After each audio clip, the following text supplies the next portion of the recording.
You're listening to Ernestly Speaking, the only weekly podcast that covers friends, foes, and anything that goes. And now, for your badass host, Ernest Owens. And we're back with another episode of Ernestly Speaking with your host, Ernest Owens, myself. Well, this is a Memorial Day weekend for the ages, I'll say.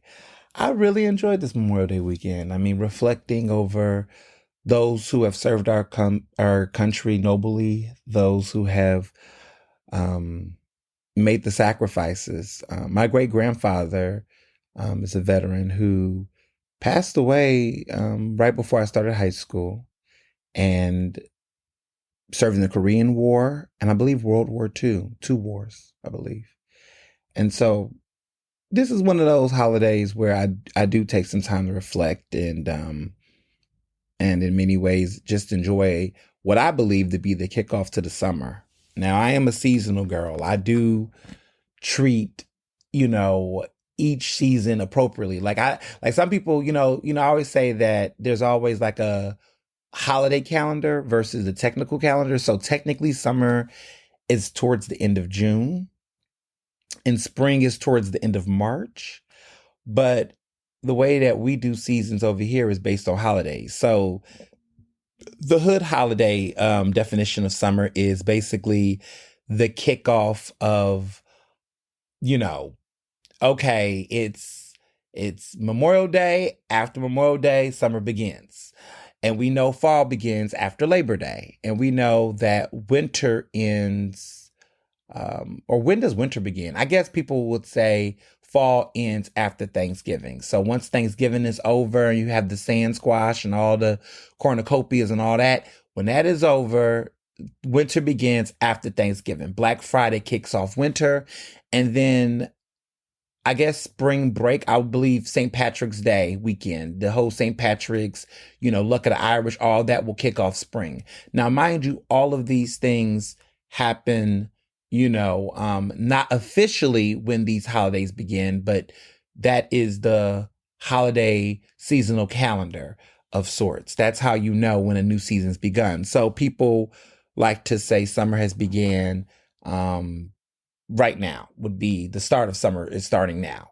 But technically it's at the end of June. So, but when you do the hood holiday tracking of it all, then technically summer begins now or pre-summer. I like to say the word pre-summer because I still want to enjoy spring. Like spring isn't over for me personally. I think some people feel like, the peak of spring is Easter. The peak of summer is, 4th of July. It's like, even though it's just the start of summer technically, but some people think the highlight of summer would be, 4th of July weekend, be like the hottest thing. And then the ultimate spring holiday is Easter or Passover for some people. And then of course, winters, it's going to be, Christmas or Hanukkah. And then I guess for fall, I personally think Halloween's the answer. Some people say Thanksgiving, but I think Halloween is like peak fall because you have, pumpkins and it's not the end of that era. It's the peak of it. So I personally would say Halloween is the highlight of fall, but some people would arguably say Thanksgiving. I think Thanksgiving is like the capsule. Like I feel like Memorial Day is the capsule of spring. And I think Labor Day is like the capsule of, I would say it would be the capsule of winter would be Christmas, fall, it would be Thanksgiving. Christmas, it would probably be the capsule winter for me. Like some people, the capsule beginning. It's definitely I think Christmas is like the highlight of winter. And I would say the capsule of winter when it's a wrap, I would say Valentine's. Like I feel like that Valentine's, February, the last time you wanted to be, indoors cuddling. Like I feel like the when you start to feel like, okay, winter's wrapping up in my head is Valentine's Day. But, I think the highlight of winter is definitely Christmas, New Year's energy. That's like the center point. Kickoff is definitely the end of Thanksgiving, for sure, or Black Friday. But yes, seasons matter. But no, this weekend was really, really relaxed and chill. I had a top secret assignment I did with this incredible photographer, Neil Santos, who is just wonderful what his work that he do. More on that project in June. But it was super dope. We were out on these streets over the weekend. Some of y'all might have caught me at a couple of locations, but I am closed lips until it drops. But yeah, we had a really cool project we're working on, and it's going to be different. It's different. I always like to do something different. This is something I haven't done before, but something that I would say I was interested in, and said, it would be fun to really do this. And if I ever got a chance to do something like this, it would be of quality. Like, it has to be substance. Like, I just want to do the best work now. Like, I'm just not like, I mean, I do my own private experimentation by myself, but the days of like putting out projects that were like experimental, the stakes are higher now. So now if I am experimenting with something or exploring something, I really want to make it a smart investment, and also just have the right type of team and things, because, thousands of people are consuming it on a daily basis like that. Like, I can say that on a daily basis, thousands of people around the world, especially United States, consumes my content on some platform, whether it's articles, whether it's, my podcast, whether it's my social media. Thousands of people every day consume something from yours truly across various platforms. It could be listening to this podcast. It could be reading, my book, listening to my audiobook. It could be reading my various articles on a given day on various platforms, or listening to my radio show on Thursdays. But it is, it really hit me a couple of days ago. Like, I was doing like a conference, a virtual webinar thing, and they were just saying, like, talking about your digital footprint and your audience footprint.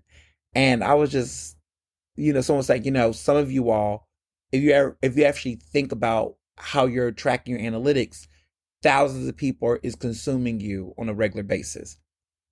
And that applied to me. And I was just like, wow, it's, cause like, sometimes you're thinking, okay, there's I'm seeing the regular degular people I see on my timeline, I interact with, but I'm realizing that who I'm interacting with and who's interacting with what I put out are two different things.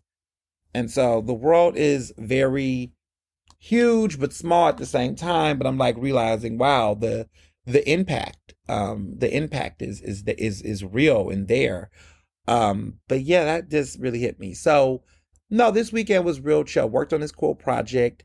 Caught up on some writing, doing some really fun writing right now. I'll say that. Tying some strings on some other things, writing related. And, just really enjoying myself. I snuck to a nice cookout. My lawyer and his lovely wife, who's a judge, they had their annual Memorial Day cookout, but it was like a real cool, intimate vibe, and I just wanted a good plate. And I just was like, I need to get, it's really, I am one of those people where I don't really eat out. I mean, I don't eat at other people's places often. There's only a couple of places outside of a restaurant that I will eat food from. Like, there's specific households in Philadelphia where if I go to their house, I'm going to eat what they're cooking because they know how to cook and the food is on point. Like, if I go to my good friend Kelly and Brian's house, they can cook. I will eat anything that they are serving because there is a chef there. There is expertise. There is a culinary whiz person. They know how to bake and they know how to cook in that house. I will eat what they serve. My good Judy, Chef Angie, anything, if she has me come through or whatever she's just cooking, I will eat whatever she's putting on a plate. Who else? Yeah, Angie Brown. I will eat anything she would serve. Anything she says, come over for lunch, I'll come and I'll eat everything. Because she's just, she can cook.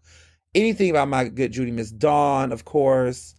And then, of course, my lawyer, he's an incredible attorney. But he can also cook his ass off. He can grill really well. And so anything at his house, I will eat. But it's not too many people whose house I will go to. And no matter what the situation is, I can go to their house and they can cook and I'll eat. It's normally I'm at restaurants. I'm all about catering and things. But if I'm at these people's particular house, I will eat whatever they got serving at their house. I will eat with their food. So that was one of those occasions. So when it's a cookout, a lot of people ask me to go to their cookout and go to this, and I'm just like, I mean, I'm open to it, but then if I get that call, which I was fortunate enough to get that call, I made that pivot. Things changed. I was like, I'm just very particular, but it was very cute. It was a vibe. And yeah, the food was fooding, and it was banging, and I was here for it. I just love a good Memorial Day. I just love a good rib. And let me be real about my ribs. See, I eat all types of meats. And I'm not even gonna put a pause on that because it doesn't even matter. It's about to be Pride Month. Get with it. Get with it. Okay. I eat all types of meats. I love pork. I love beef. I love it all. I can eat it all. And it's just, you know, nothing beats a really good barbecued pork rib. I'm sorry. I don't care about beef. Look, beef ribs are fine. That's cute, whatever. But see, I'm a fundamentalist when it comes to food, and people are realizing this the more that they, hear my talks and conversations about food and general eating. But I'm a food fundamentalist. I am. I am just who I am with who I am and what I do. I believe that a cheesesteak is made with steak. Okay, ribeye, thinly sliced ribeye. A cheesesteak is made with steak. That's just what it is. Um, bacon is pork. Turkey bacon is not turkey bacon. Turkey bacon is fried turkey. It is what it is, okay? Bacon is made with pork. It is pork bacon. If it's not oinking on the sizzle, it is not bacon. You can call it something else, but do not call it bacon. Okay? When people say a salmon cheesesteak, that sounds oxymoronic. If it's a salmon cheesesteak, think that through. Salmon cheesesteak. Okay, the cheese and steak. We're putting cheese with fish. Ill. That does not sound good. Second, I mean, unless you're doing Alfredo and a pasta sauce, but you're saying steak and salmon. No, my dear. What you have is something else. You have what is called a salmon sandwich, or a salmon hoagie maybe, or another version of a fish sandwich. But it is not, my dear, a salmon cheesesteak. That makes no sense. Put that away. Okay? And when you say turkey bacon, no. Because you know why you don't have to say bacon for bacon? You don't have to say pork bacon, because bacon is bacon. Okay? And everything else is for the birds. But there are just some things that people keep trying to remix out here, and I have to just tell people, put that down. Okay? A tomato pie is not a pizza. A pizza is a different thing. A tomato pie is very uniquely different from pizza. Okay? And it's not a flatbread either. A flatbread is not a pizza either, people. I know a lot of you all think you can call it a flatbread and think it's another thing for pizza. That's a very separate item. I just, sometimes you got to put your foot down. Everybody want to sit up here and define gender. No, see, that's something that we can't control, right? Identity wise, gender is fluidity, but there's no fluidity in cuisine. Okay. See, I'm, being progressive about gender and sexuality is very different from being, anything else. There is a binary to food. Okay. There's a difference. Okay. We don't have to put restrictions on gender expression because there is fluidity there, but food, there is none of that. Okay. A cheese steak is a steak. Okay. You can't call it anything else. Okay. It's interesting how people can have so much acceptance with the variation of food. But when it comes to gender and human beings, somehow people want to enforce binaries. No, I enforce binaries on food, not people.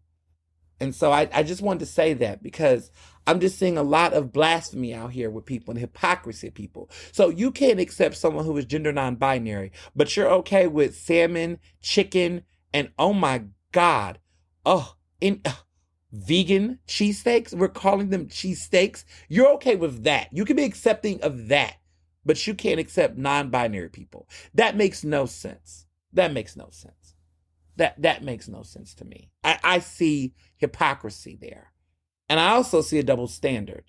Okay? Because yes, so I think, what we know about research and science tells us that there are different ways to express one's gender. But what science and culinary food has not taught us is the logic of making salmon a steak within a cheesesteak, which does not make any sense. The science is not there, nor the research is there to prove that. So therefore, that's why I drew my binary conclusions on food. Now, it's true. So food in general this weekend has been fun. A lot of people's been doing some crazy things. I've been celebrating. So Cloud Cups, which is one of my favorite gelato spots, my black owned, it is in East Kensington, and they just celebrate their 5th anniversary, but their new flagship location, which of course this spring I had a wonderful sneak peek at. They had a real wonderful Memorial Day soiree. It was a soiree, which was fabulous. I enjoyed their collaboration with this wonderful wine bar in West Philly, or Wine Bar West, which for people who may have heard of this place, the Wine Bar, the West Wine Bar, it is basically the location that's connected to Booker's, not Bayou, but there's like this cute little outdoor little garden that they have right next to Booker's, and they're like there on weekends, and they're going to start opening up in June for the weather.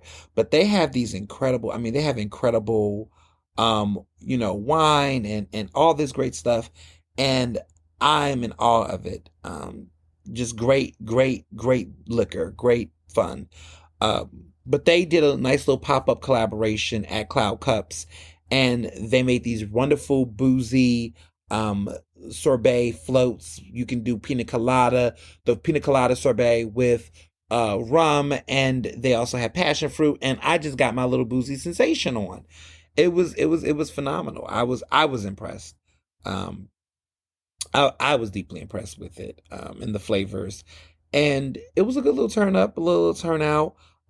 So the place is called Wine Garden West, and they're black owned as well, and they do all these wonderful pop-up events. But if you want to follow them and check out the events they're doing for their rosé parties, they're having a Bridgerton brunch coming up at one of their pop-up spots. They're at Franklin Square. They're all over Philly. And they're black owned. Support them. They're Wine Garden West. That's their handle on Instagram. It's Wine Garden West. But they're really fabulous. And then I also enjoy a really good oh my goodness, this fried fish platter from Duchess Diamond. She has a food truck. It's a black woman-owned food truck. Her grandmother passed away, and she kept the family legacy by continuing these recipes. And they do they're pop-up locations all over, but it's Duchess X Diamond on Instagram, Duchess X Diamond, and they're like this great food truck. But the fried fish, okay, that fried whiting platter that I had tried over the weekend, superior. They are the food truck to go to. The fried shrimp, they're killing it. They're killing it. But they're dope as well. And the girl who is the owner, who runs the chef, her name is Rijari, but people say she looks like Rihanna, which I definitely see. She looks like a thicker Rihanna, and she's very fabulous and gorgeous. And she runs this food truck, and she's cute. And she just knows how to cook. The fish was incredible. I also hit up Sofitel Liberté, Liberté at Sofitel, Liberté Lounge, which is at the Sofitel Hotel in the Rittenhouse.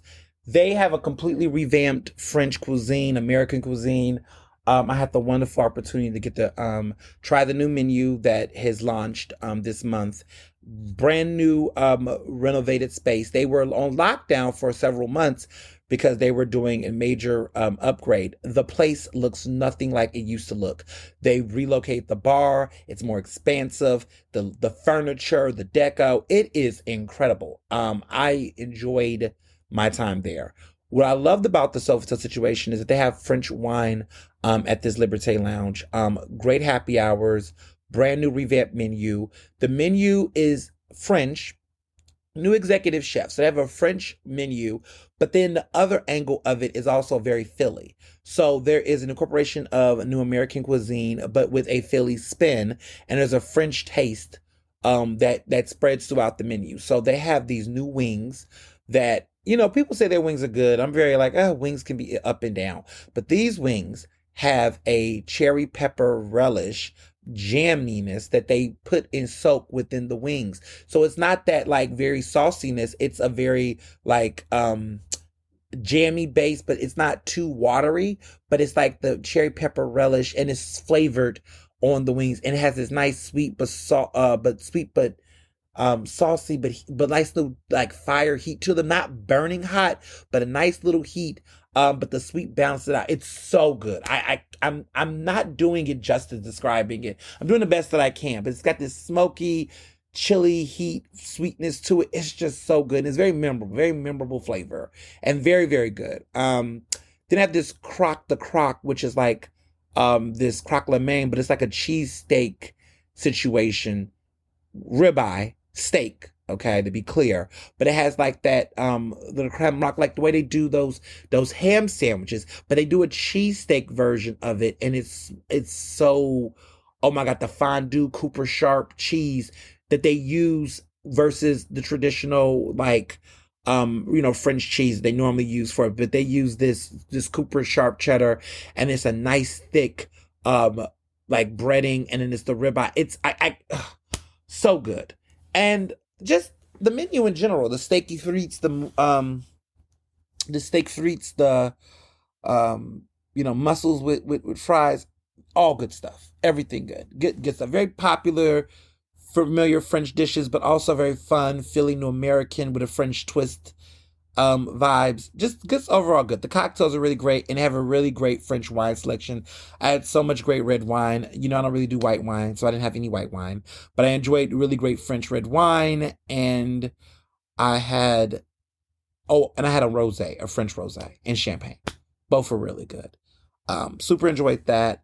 Hung out with my frat brothers. We hit the town.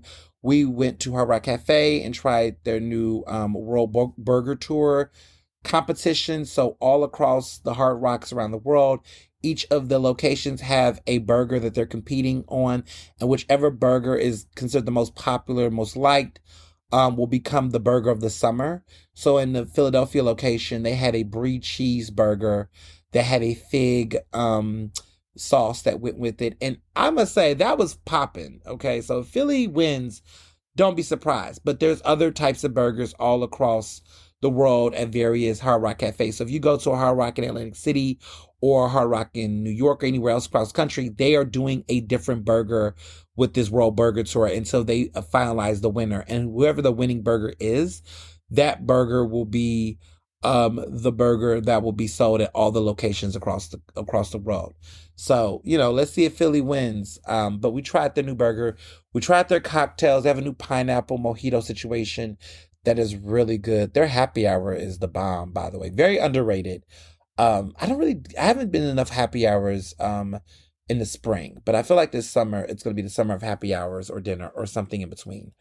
But I was really impressed with them. Went to Pizzeria Salvi's 1 year anniversary. Mark Vetri himself, the man, the myth, the legend, was there to give this lovely place a incredible first birthday. Party was lit with my frat brothers, and also there were other great influencers and food folks in town. What was great about that location, Pizzeria Salvi, not Vetri, Pizzeria Salvi. Yes, he owns Pizzeria Vetri and Salvi, and of course he owns Vetri Cuisina. And he also owns Fullerilla Pasta Spot, which is in South Philly, I believe. And he's incredible. So Pizzeria Salvi is in the concourse in the Comcast building. Not the traditional Comcast building.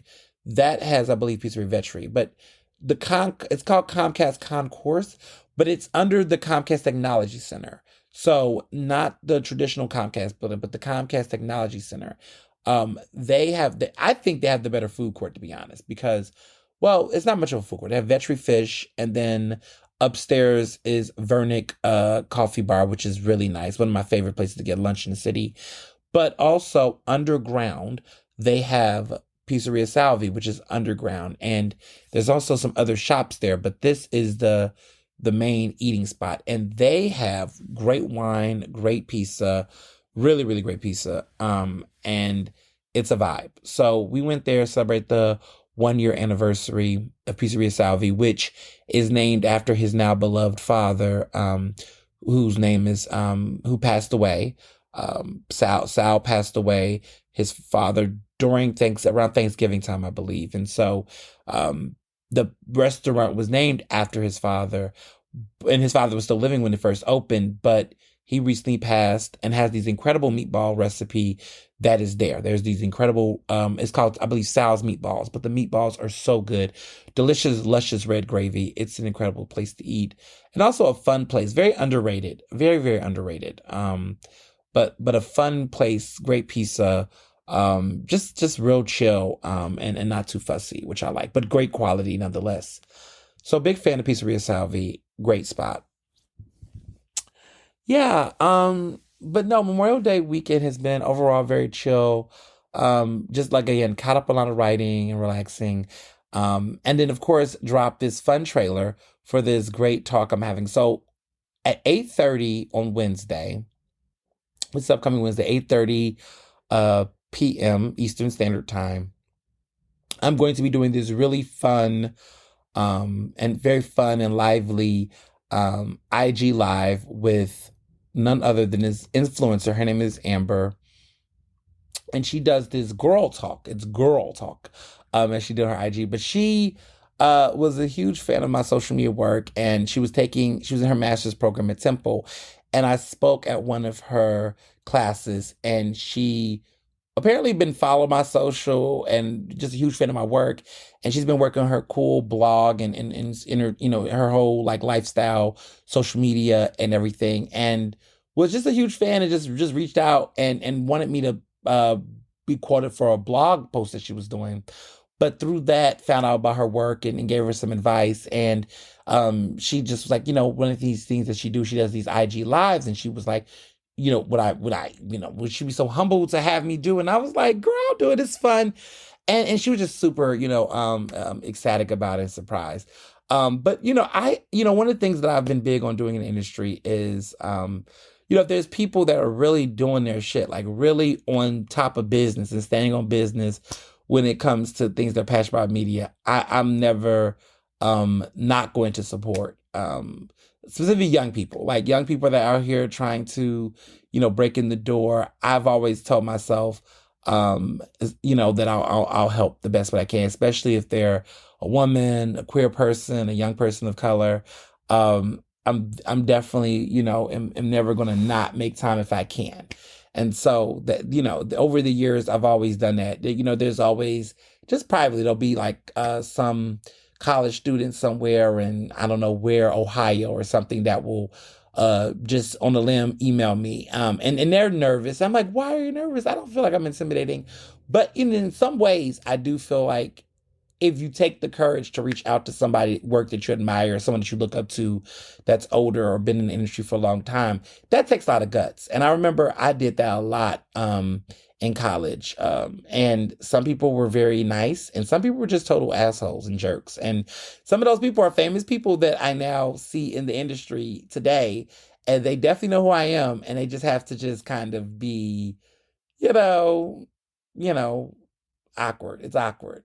And so I've always told myself, I don't want to be that person to someone, who comes at me respectfully and comes at me, really, humble and, eager to learn.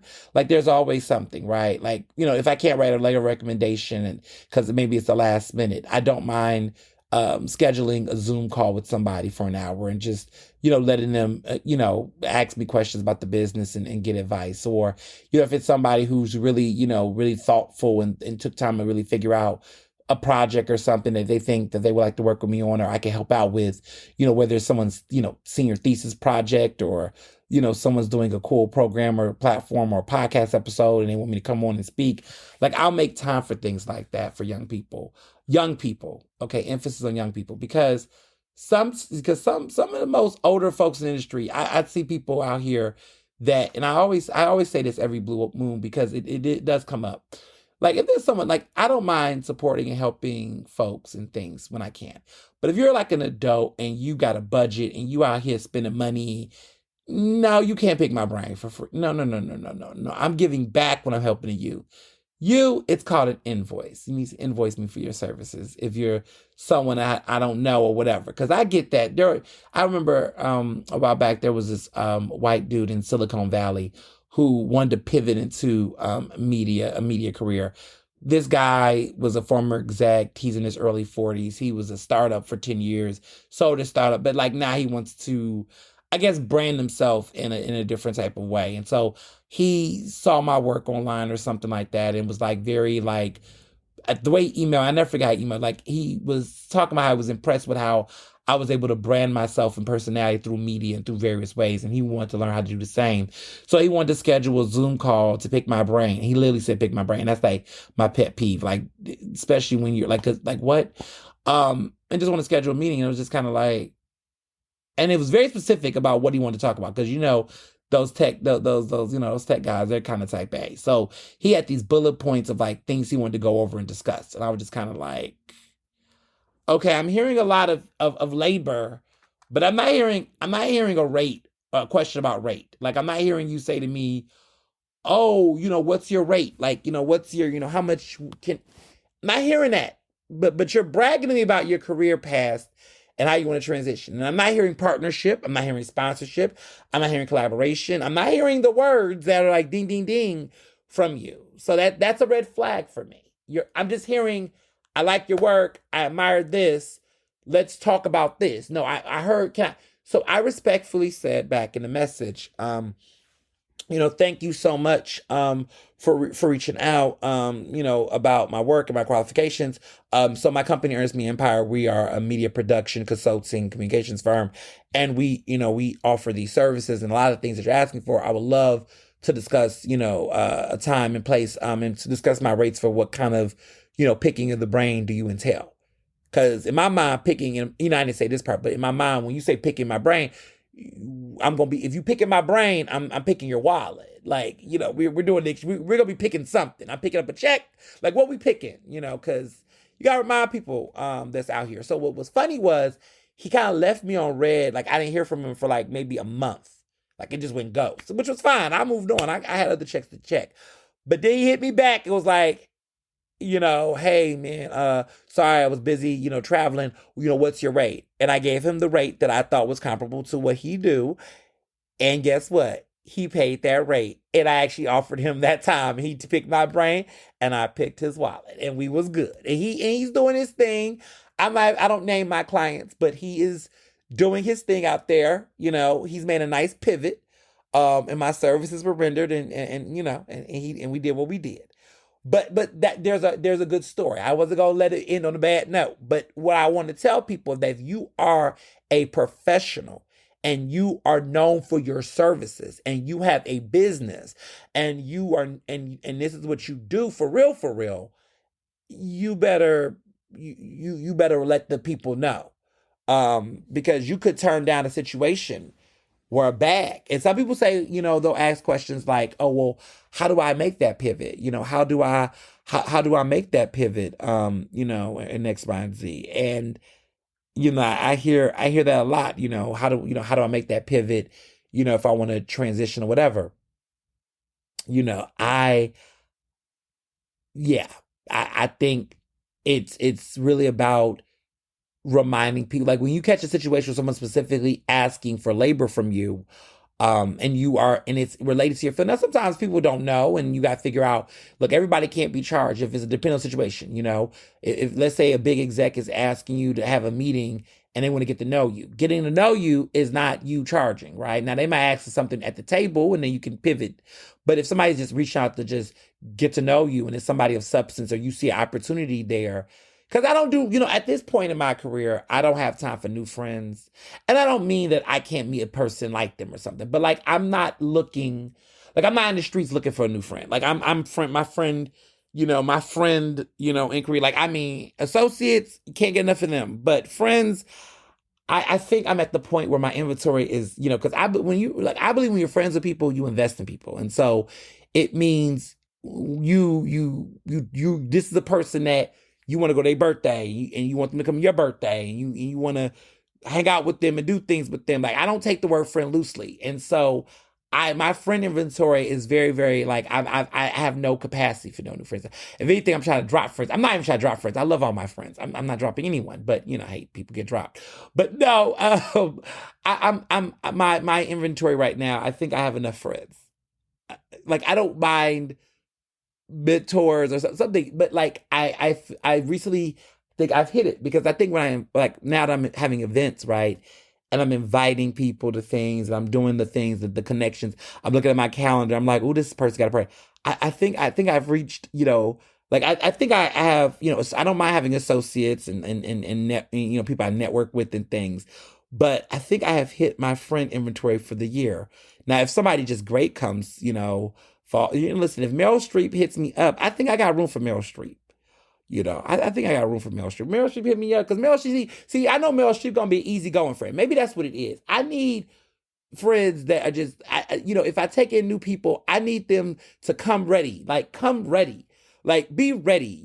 Be ready to go out and have a good time. Be ready to mix and mingle and have a good, positive, go happy, go lucky attitude. Like, I don't have no time for baggage. Not that I'm saying my friends don't listen. The friends I have, I'm grateful, and I listen. I'm not saying that. Let me be clear. But you know how you just, if you I'm not in a space to take on anything additional in my personal life as far as friends, acquaintances, all that go. So if you're trying to get in the mix, and I'm just speaking out loud to the streets, just be go ready. Just come backpack. Just be ready. Just be at a ready go. I think when I look back at some friendships I've had over the years that did not work, I realized I brought folks in that came with a lot of shit. And it was just like, I was like, now shit do happen, but like, oh my goodness, I've inherited a lot of drama. And it's like, I wasn't prepared for this. Loved the person down. And so, I took on the burdens, but damn, so now I'm in a space where I'm just like, there's people that see me and they be like, oh, we should hang out. I'm like,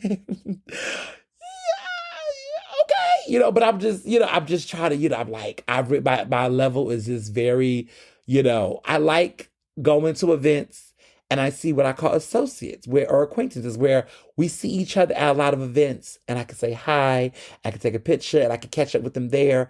But are they coming to my birthday party? No. Are we doing one-on-one dinners? Probably not. Are we going to each other's places of no, no, but if I catch you at an event, it's always a good time. I think you got to create those, I don't want to say the word boundaries, but sometimes if you just so happen to be super lit, well, I think you're the one. Like when I'm out with my lit brothers and we go out and we feel like Nally Nunn picking people to be on the show of baddies, where we might look at something and say, you know what, this person, we like this person. We might recruit, right? Not recruit them to be part of lit brothers. There's only 4, nothing more. But just in general, we might see a person who might say, you know what, that one, I like that one. Let's keep them around. But at this point, I think our inventory is just at its peak. There might be room, but I feel like I'm at an all-time capacity. Like, I don't necessarily want any new friends unless you are like stupendously, like, you're ridiculous. I have room for mentees. I have a couple of mentees, and I think and I don't have too many because I really want to fully invest and commit into my artists. So if I take a mentee on or somebody, I'm like, you know what, you have your shit together. I really want to work with you and collaborate with you and help you out. I have a little bit of slots for that. Associates, there's always room to be an associate. Acquaintances, they say, what's the difference between associate and acquaintance? An acquaintance is somebody that you may not have a relationship with in a workspace. An associate is somebody that clearly it's associated to work or business or things of that nature. I would say, like, even in my work, like in my industry, I have let me clarify that. In my particular workspaces, places I work at or work with, right? I don't have too many people I would call a friend. I have like one person. Laura, my good girl Laura. I consider Laura a friend. She works at Philly Mag. We were friends and cool before Philly Mag. We're still at Philly Mag. We're cool now. But like, that's one person I would say friend, like from work. That like, okay, like we also cool outside the work, but we were friends before work, before we was working at the same place. But other people, I wouldn't say they're not friends, but I would say they're more like associates. Like, we catch each other outside. It's cool because we got familiarity. But I don't really mix work with friendships. And that's why that's why I don't really have too many like I like to be industry wide, because there's sometimes when you think people you working with is your friend, and then they be showing their ass. They get a little jealous. They get a little. I had a little situation at a place, not gonna name names, but because those people are no longer there, so I can talk a little bit now. But it was a situation with a particular couple people at a particular place, and it was like interesting, and I was like, wow, okay. Um, you just realize that I'm reminded every so often, friends is a very particular word. It's a very specific word, and you don't need to be conflating it with a lot of other things, because that's when things get a little messy. So I've learned that. But yeah. But no, overall, when it comes to just in general, knowing your worth, I feel like this, as we get into summer, this year has just really been standing on business. Like, I've just really been staying on business this year. I've been really big on, popping my shit, but really just standing on business and just being consistent on, my boundaries. Like, boundaries have really been big with me this year, and just really going after everything that I've wanted has been just consistent. But this has been the year of like, I'm taking control of everything, everything, every aspect. I'm taking control. Take control of my body, my wellness, my health, all of that. Y'all seen the results. But no, just really, getting like, there's things, every person, every uber ambitious person, is always going to be fine where they're at. Because you could always be, I'm always grateful and happy with where I'm doing, how I'm doing. But there's always times where I look at myself and say, I've been saying I want to do this for a minute. Let me get my ass up and actually do it. Or if I don't do it now, when is it going to be that time? Like, certain things that I've put off that I was just like, I need to be serious. I need to get serious about it. I really want to do it. And and anytime I'm determined about something, I make it happen. And so I have been determined about certain things, and I've been making those things happen this year. Like, for whatever reason, for the number 14, anything in variations of 7, I am just very big on, I am going to maximize and do it. So this year, there's certain personal goals. Like, this has been a really year of personal goals, professional goals as well. But really this year, like, just personal goals, like things I just wanted for myself, that I was just like, I am doing this particularly for me, and something I want to do. And so I've been doing a lot of those moves this year. And there's more to come. So stay tuned. But moving on to the hot topics and what's going on out here. Trump's trial, we're waiting for the verdict. Tuesday, as we know, this upcoming Tuesday, we'll be hearing closing arguments from both sides. The defense has rested. We are now going to hear closing arguments on Tuesday. And, this is the hush money trial. We've been waiting to hear what's going on. It's getting hot. And we're going to find out what this verdict is. Maybe this week. We might find out the verdict later this week. We don't know yet, but we might find out the verdict as early as this week in this Trump trial. And, I mean, if he is found guilty, he'll be the first American president in modern history to be criminally convicted in this type of way. Like, this man will be a presidential candidate. He could potentially be running as a felon. Okay? He could be running as a felon. He could be running as a convict. We're literally going to find out. We're going to be days away from potentially finding out if presidential candidate, former president Donald Trump, is going to be a convicted criminal. Like, this is epic. This is not a civil trial, y'all. This is serious. Like, we are going to potentially be seeing a convicted criminal you know, have a shot at the presidency.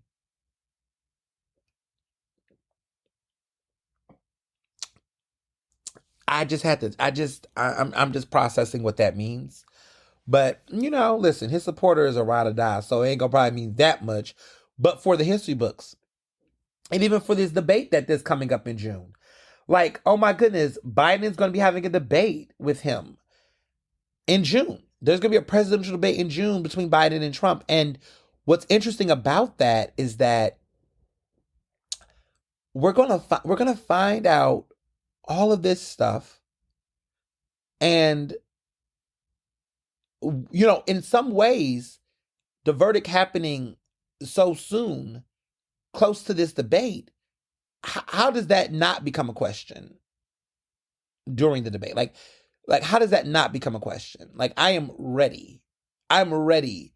I mean, Trump's going to talk crazy, but like, that's clearly going to have to be a question that's going to come up. It's like, you've been calling Biden crooked Biden. You called Hillary, crooked Hillary. You called everybody something. And mind you, these people have not been criminally convicted. There is a likelihood that Biden will be able to call this man a criminal convict at a presidential debate. Just thinking about that. It's a lot. But we're going to wait to see the verdict. I predict he's going to be found guilty. I don't see the jury completely like exonerating Trump on this. I don't see the jury.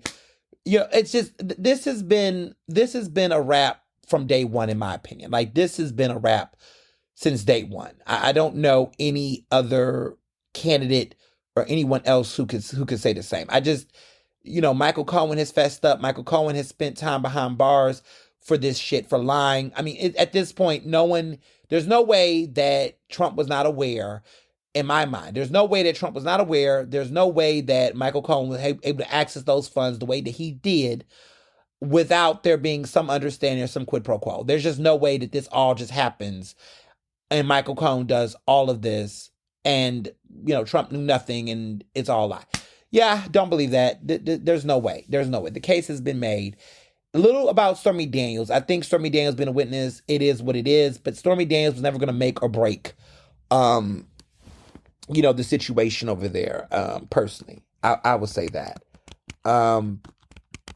So yeah, it's giving.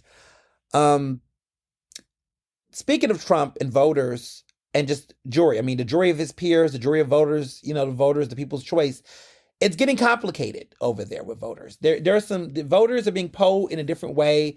There's conversations about Trump's, problems with his election. There's a lot of issues here. And so recent polling is showing that, Trump is having a slight advantage, but then the advantage is actually fading because now there's conversations about Biden's advantages. So some of the things that's hurting Trump is libertarians. Will he be able to get libertarian votes? He's going to libertarian conventions. He's trying to make the case. RFK is trying to do the same thing. But while Trump was at a libertarian, rally trying to speak to those people, he was being called a hypocrite. There was boos. There was chants of people calling him a hypocrite.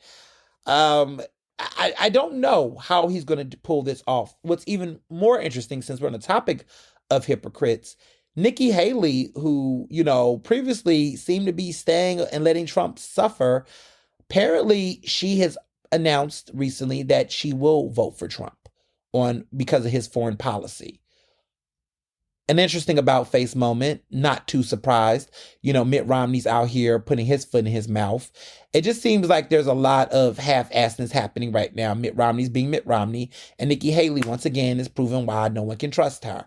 I mean, I'm not too disappointed because the Republicans, one thing about Republicans, they are going to stay loyal to a fault. And if they don't, they fall off. Look at Liz Cheney. But in this situation, when we're looking at, Trump, Nikki Haley seems like she's trying to get back in the fold with him.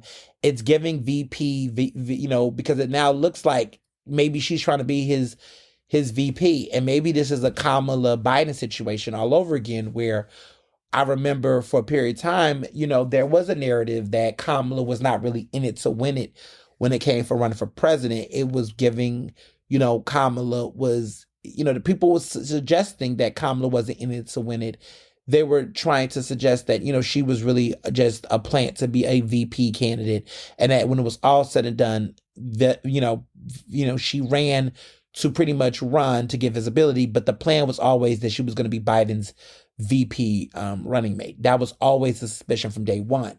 However, she ran, she did put up a fight for a period of time. And it was at one point where she had a moment where she corrected him on his record around race. And it looked like, that was that going to throw away, any goodwill towards her VP chances? I mean, it looked a little like, but I think overall people realized that maybe, I don't want to call it a stunt, but that perhaps, at the end of the day, Biden definitely did well with Black voters. But the one thing Kamala did that was even also interesting was she jumped out the race before the primaries even began. And that was a red flag to me. Versus in this situation, Nikki went a different way. She was the last person standing against Trump. And so to a certain extent, is Nikki trying to now yield her power? The polls have showed that without Nikki Haley votes, Trump is going to have a hard time. Now that she's done moved over and have given her voters basically back to Trump, what is the trade-off for that? The trade-off must be something. And it might be that she might now become the VP pick because it doesn't seem like anybody else is doing well in that conversation. And I think Trump would probably want a woman, and his VP pick will most likely be a woman. I just don't see the point for Tim Scott. I don't see the point. I feel like Trump feels like he can get Black voters without Tim Scott. And, who's to say? He's been hanging out with Amber Rose, which is whatever. He's with some random hip hop group that I never heard of, that no one's really heard of for the most part. But he's gone back to his old ways of trying to engage hip hop to get some sway in voters, which is the cheesiest, tackiest thing in the book. And honestly, it brings up another point that I'm going to get to in a minute about that, because y'all y'all been messaging me, DMing me about, these stunts that Trump pulled. But I'm gonna get to that in a minute, because I want to get back to this Nikki Haley situation. But Nikki Haley has been consistently, making this argument, arguing that Trump is better on foreign policy than Biden. Girl, bye. Are they both good? No, their foreign policy are problematic on various issues, but I'm not too foolish to assume that Trump and Biden are the same, or Trump is better than Biden. Because if Trump had his way on other issues, let's be clear, this would be a wrap on other fronts. So I'm not buying that baloney, to be honest. But that being said, there's been a lot of questions about appealing to Black voters and things of that nature, and these hip hop artists. But there was a funny thing that Michael Harriot said on his social media, on Twitter. But he did like a Twitter poll. And this is a really good point. He asked these questions, and they're not, he did them as a poll. He actually asked people questions, but they're rhetorical, but they're also kind of like real questions to ask, right? So he said, Black voters only. If you're a Black person who's voted in more than one election, can you answer a few questions? And he said for research purposes only, because maybe he might write an article about this. But these are his questions. Has a famous or influential person's endorsement ever influenced your vote? Yes or no? And this is for Black voters. 95% of them said no. Exactly. Next question. Have you ever voted for a candidate outside the party you usually voted for? 58% of Black voters said, I vote along party lines. Some of them said they voted third party, 19%. 2% said they voted for Republican. They said they're Republican, voted for Democrat, or they said they're Democrat, voted for Republican. It was less than 25%. The other question was, which party would you describe as being more anti-Black? 75% of people said the Republican Party. 75% of them said the Republican Party. Someone asked, the next question was, my support for a party's policies is most influenced by how they affect, boom. The majority question was the country as a whole. That was the most popular answer. Which one is more likely to make you vote for a candidate from an opposing party? And the majority of Black voters said, I wouldn't. So they said, which is more likely to make you vote for a candidate from an opposing party? And they said they wouldn't vote for a candidate in an opposing party. So they don't care about anything else. They said nothing will make them change parties, vote for an opposing party. 45% black voters said they wouldn't.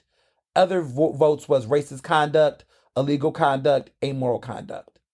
6, how much do your views on race and racial issues influence your vote? 82% of these voters, these black voters, said 82% a lot.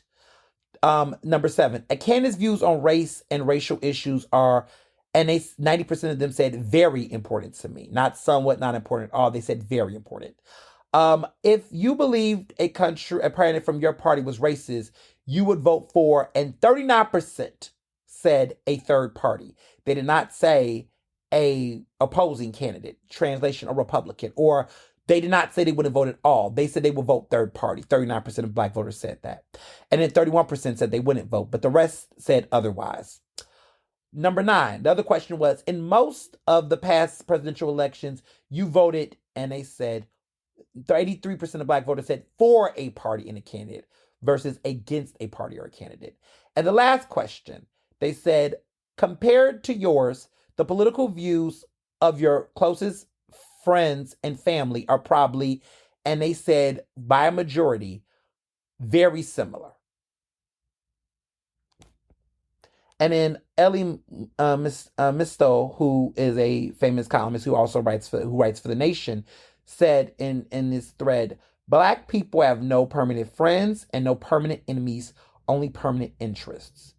And that's really why I say this, because oftentimes people underestimate how black voters, I don't know why you all think black voters are dumb. Why do we keep playing these games? Donald Trump hanging out with Amber Rose is not going to make black voters vote for him. When you all get upset when you see celebrities endorse Trump, as if that's going to play a role in how we vote, it never has, it never will. Okay, it does not. We do not vote for people based on what rich people say or do. We don't. Okay, we don't. They don't have an impact on us. Now, white people maybe. If Taylor Swift say she voting for Biden, that might get the white girls to go up to the polls and vote for her. They might. But whether Taylor Swift, whoever the hell she endorses, whoever the hell whoever the hell Jay-Z or Beyonce, it will not have any impact on my ability to vote. Okay, and so we just got to stop falling for this every 4 years. I feel like the older we get, the better we should be at understanding how this works, right? Issues is what drives black people to the polls. Understanding what impacts our communities, right? It shapes the way that we vote. Okay, Cardi B saying she may not vote or she might sit this election out. I'm very disappointed in her for that this is bullshit. And what a shame, right? But then day, girl, you're rich. And what that shows is that you not voting will not have a material impact on the way that you live, the way that it will impact other people that are your fans. And that is irresponsible, and you should be ashamed of yourself. And that's just how I feel. Celebrities telling people they're not going to vote at this election is just pretty corny and pretty pathetic. And also just shows how privileged you are. It really do. Like, okay. Because what you're telling us is very much so is that, it's a luxury for you. It's an option for you. Like, but who cares? If Trump wins or whoever wins, you're saying you don't care. Cool. You have the privilege to make that decision. You have the luxury. Anybody who says they're not going to vote in this election are people, and I'm going to keep it 100, that can afford, in their mind, the atrocities that can happen. Because if you cannot afford the atrocities of what can happen, then you will never say you're not voting. Like, I can't afford the atrocities. I cannot afford to see, marriage equality get repealed, because that will impact my livelihood. That will impact the way that my husband and I, are able to get benefits, to navigate healthcare, to do everything else. That will impact our livelihood. So anybody I know, I don't know anybody who's not voting, but anybody I know who tells me that they're not voting because they don't see the point, then they're telling me that they're only so selfish in their own personal interest that they cannot see that it's important to go to the polls and vote for the better candidate in this situation. The better candidate is Biden, because regardless of everything else about Biden, what I know is that marriage equality will not be repealed under Biden's administration. And there are other things that will not be repealed under Biden's. And we will not see marriage equality, seeing Roe v. Wade even be under attack in this way. there are protections that need to happen on a federal level. And I know that there's one president, if that president gets elected again, that former president gets elected, and that's Trump, we're going to see something completely different. I'm not playing. I'm not. The whole we can afford a Trump presidency, fuck that. We cannot afford another Trump presidency. I'm not playing these games. If you're mad about the other guy, I get it. That's fine.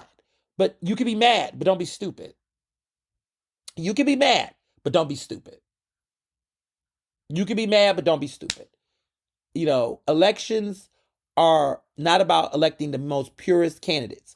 Unfortunately, we don't have two pure candidates. We don't have a pure candidate at all. But we do have the difference between mass destruction and chaos that we can be able to maneuver and litigate and address. There is an option here. And I just feel like when people just act like, oh, it doesn't matter, I don't care, I don't want to vote for anything, then you just are asking for things to be hella worse. If you think things are worse now, it will be hella worse. Like, I can say things are worse now and still be able to have healthcare benefits and still be able to, have a democracy that allows me some level of sanity at this ability. I'm able to have my freedoms protected racially. I'm able to have some level of protections as a queer person, as a Black queer person, that there is something in place around voter protection. But damn it, it all can go down the drain. If you thought Roe v. Wade was bad, it can all go down the drain. You thought affirmative action was bad, it can all go down the drain. And so I'm not about to play these games. I'm not playing these games. It's just this is such an election that we got to stop playing. It's just too many little stunts. Now, I want to make some remarks too, right? Democrats need to step their game up. I'm just noticing that, every time the president of the United States come to Philly, it's always pictures with elected officials and a couple of slide-ins. And it's like, I see these elected officials post their pictures with Biden. It's like, that's cute. But like, what, this your third, fourth picture with the president? I mean, when y'all gonna have the president interact with some people? Now, VP Kamala Harris, she out here because the vice president went to West Philly to get a cheesesteak. And where did she go to get her cheesesteak? What? Jim's West? She didn't go to Pat's. She didn't go to Gino's. She didn't go to D'Alessandro's. She went to Jim's West because West is best. She went to West Philly and got her a West Philly cheesesteak. And it was the best damn cheese. It was so good, she even wrapped up something to send for Doug. Okay, she got Doug a doggy bag. That's how serious the VP was about Jim's West. But see, who told you about Jim's West first? Who told you? Who put you on? See, there is no way. There's no way. The VP was reading Eater. The VP was checking out Eater Philly. The streets told her where to go. And she went to Jim's West. So she gets some cool points. She do. But this president, he needs to be coming out here to Jim's West. He needs to be coming out here to North Philly. He needs to be making a stop by and check out some places. I need to see him at South on Broad. I need to see this man interacting with folks that are not just elected officials and they slide-ins. We need to see him engaged. I'm just going to say this. I need to see the president. I need to meet the president. I need to see the president. How does the president come to Philadelphia and not see me? Like, it's insulting. I don't know who's on that team. I do know who's on that team. They need to get it together. The president needs to see some real folks out here. He needs to see real journalists. He needs to be having conversations with people. It's just, y'all just keep preserving him. Just keeping him away. Everybody he's seeing is just elected officials. Party leaders. You already know how they're going to vote. We need to see people who are in the community that might not feel like their vote matters. He needs to engage those people. So we're going to see. But it's just too many appearances in Philly and not enough, appearances with people that matter. I'm just saying. I'm not going to hold you. But I'm just keeping it 100. So, moving along. I'm going to keep this short. But this Marjorie Taylor Greene, woman Crockett thing, I'm over it. I'm over it. I am over it. Like, I don't care about it. I think, this Jasmine Crockett, Congresswoman Jasmine Crockett, and this Butch okay, whatever. Like, I already find it just, I just already find it like, look, drag, Marjorie Taylor Greene, but let's be real. The stuff that she said specifically, the fat phobia, the subtle transphobia, just corny and played out. And also, people see Marjorie Taylor Greene, they call her that now. Everybody think it's funny, I guess. And she's still out here trolling too, so I get it. But like, I just feel like there's too much going on in the world that just to make, like, I just feel like I'm getting over on both sides. I clearly Republicans may do it, but I'm just tired of like Democrats, and specifically Black Democrats, becoming quote unquote viral or fame or known for just, throwing shots and things like that. Like, I just hope that this newfound fame leads to more attention on other issues and the causes, because I do feel like sometimes these Congress people, like the officials, become like mini celebrities, and they get these TV appearances to come on TV and talk about stupid shit like this. It's just like, because then what happens is it encourages more elected officials to try to have these stupid viral moments. And I'm just like, I can't. I'll keep it 100. You look at some of these people in Harrisburg, some of these state reps in Harrisburg, like how they try to have these little silly moments, and it's just like now everybody wants to one up each other and bullshit. And it's like, at some point, when do we let go of the antics and then get into the serious, meaningful work or impact, or raise awareness on these particular causes that really do impact the livelihoods of everyday Americans? Like, I don't know. I just feel like some of this stuff just becomes mass distraction and this becomes just over the top. And you get some of these Black publications that really just over engross and over embellish and hype the stuff, and it gets played out. So I don't know. I'm not pressed about it, quite frankly. Hopefully we did this by like the end of May, like by June. I just really hope that the whole Butch bad, like that whole thing, like, just becomes a thing of the past. I'm enjoying this. Oh my goodness. So I am enjoying this Spindrift. I'm back on my Spindrift. The Spindrift lemon flavored sparkling water is so, I know the word refreshing gets used all the time, but this is like really refreshing. Like, I must say, this is really good. But moving along, in Philly, there is a lot of drama going on. Mayor Sherelle Parker there is beef between her and Councilmember Jeffrey Young. Now, you might say, beef? What you mean by beef? How could you say beef? Like, how, what is this? What are you talking about? So, this past Thursday, because this upcoming Thursday, Councilmember Jeffrey Young is not going to be in council because he is now married. He has married the love of his life. They had their wedding. This past weekend. And so he's going to be on his honeymoon the rest of this week. So, we will not be seeing him. But before he left, he put out a resolution that will then get voted on by council, not this upcoming Thursday, but the following Thursday, which will be, I believe, right before session ends. It'll be on, I believe, June 7th, I believe. And so this resolution that has already been, brought to the floor, because they do it the other week. It's not the next week, it's the other week of the process. So let me see, June. Yeah, so June 6th is when it'll be voted on, but then June 13th will be when council will wrap up. So budget has to wrap up and everything else. But here's his resolution.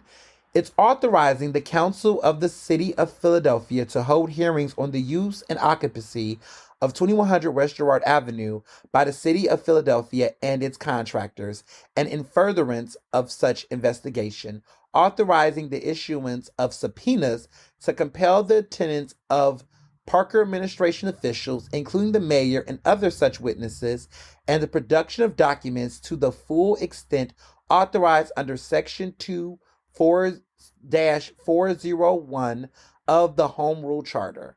So this is something that has not happened in ever.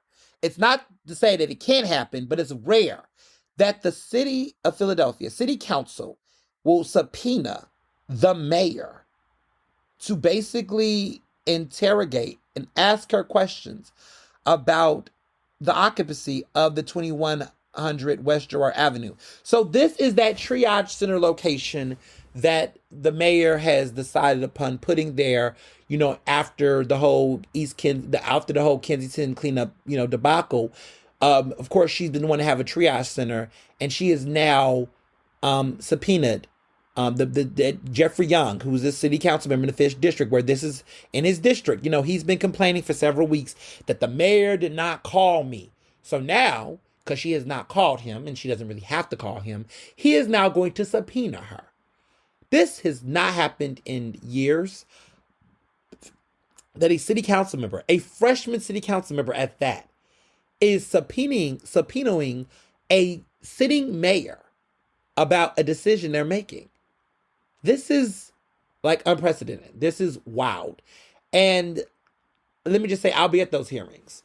And what a way to really leave off. Before Jeffrey Young becomes a married man, he decides to drop off this resolution, which, by the way, was a bombshell resolution because it was not on the docket. He literally came into council late because he had to finish getting it written up and written out. And then once it got established, he put it out on Thursday. The park administration, as you can imagine, is not a fan of this, but they're kind of like, oh, really? So this is, to be honest, a continuation of city council beefing with the mayor. They're looking for any fight they can have with the mayor, especially after the whole Wilkerson situation. And you have to remember that I know that Jay Young was definitely a Wilkerson hater. Very much so was supporting the charter schools because he was definitely, I saw him reading paper that looked like he was reading talking points from the charter school people, but it was actually very interesting at the hearing, the kind of questions he was asking, that were pro-charter school, and was really giving, newly reelected school board chairman Streeter has been once again reelected as chair of the school board. During his hearing that he had with city council members, Young had asked some really interesting questions, and it was very clear that he was against Wilkerson heavily. Which, could this just be another moment where there is that further pettiness? City council is not going to leave, the mayor alone. They're so salty. But I wonder if she's showing their hand. Is she showing her hand? The clashing, the one Philly rhetoric, is it all out the window now? They kept appearances for a long time. Everyone was under the impression, one Philadelphia City Council, getting along with the park administration. Everybody was the mayor's office and city council were going to collaborate and support each other and like each other. Everything was looking positive.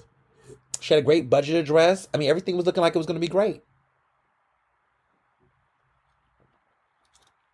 Until it wasn't. So, here we are. So, I want to take some time to talk about this Marilyn Mosby situation. She was asking for a presidential pardon, days before, for the past couple of weeks, before she was before she was sentenced. Well, this past week she was sentenced, and maybe to no one's surprise, she's not going to prison. She's not getting any prison time. There is, I believe, a house arrest element. I do believe there will be some type of visits and probation and things of that nature, but there is not going to be any actual prison time. And it seems like her punishment fits the crime. She was convicted multiple times in regards to not being honest and transparent about how she dealt with PPE, other things she was doing, just a lot of, convictions related to it. Now, these are all white collar crimes. These are not blue collar crimes by any means. But, I didn't expect her to get put in prison. I don't think incarceration was ever the plan, at least the goal. I don't hope that, but I just don't think she should be practicing law. There are people who have been speaking out in Baltimore against her in spite of the national spin. But, there are a lot of people in Baltimore and activists and community people who said, listen, a state attorney, um, Marilyn Mosby, was a part of the system. Like when you look at the situation with Keith Davis, this black man who had went through what was considered an abuse of the criminal justice system. This man was innocent and was consistently, being resentenced and recharged. A person who played the role in making that man's life a living hell with the courts was Marilyn Mosby. And the family has spoken out against her, by basically saying, the way that they're framing her getting a pardon, like she's this martyr to the cause. They just feel like that's not true. And also, just looking at the type of work that Marilyn Mosby did, she was not this huge, like, reformer and social justice crusader. She was somebody who had power, influence. She did make certain decisions and moves that were, positive and good. But she also made decisions in her seat as an elected official that worked within the state system that were also very detrimental and harmful to Black people. And so it's one of those situations where you got that role, and because of your power, you did things illegally and abused your authority because of the fact that you technically did, and that's what the law said, and that's why you got convicted. You're a criminal convict. Are you somebody who, again, should be put behind bars in the carceral state? Absolutely not, and that did not happen. And I'm happy that did not happen to her, because I don't think she should, like, sending her behind bars does not address the issue. However, thinking that you should get a pardon, like, let's be for real here, What's interesting is that the movement for her to get a pardon is still happening, in spite of the fact that the narrative initially was she could spend up to 40 years behind bars. And so it was getting people wired up like, oh my goodness, this Black woman could be put behind bars and locked up. And it was creating a lot of fear mongering.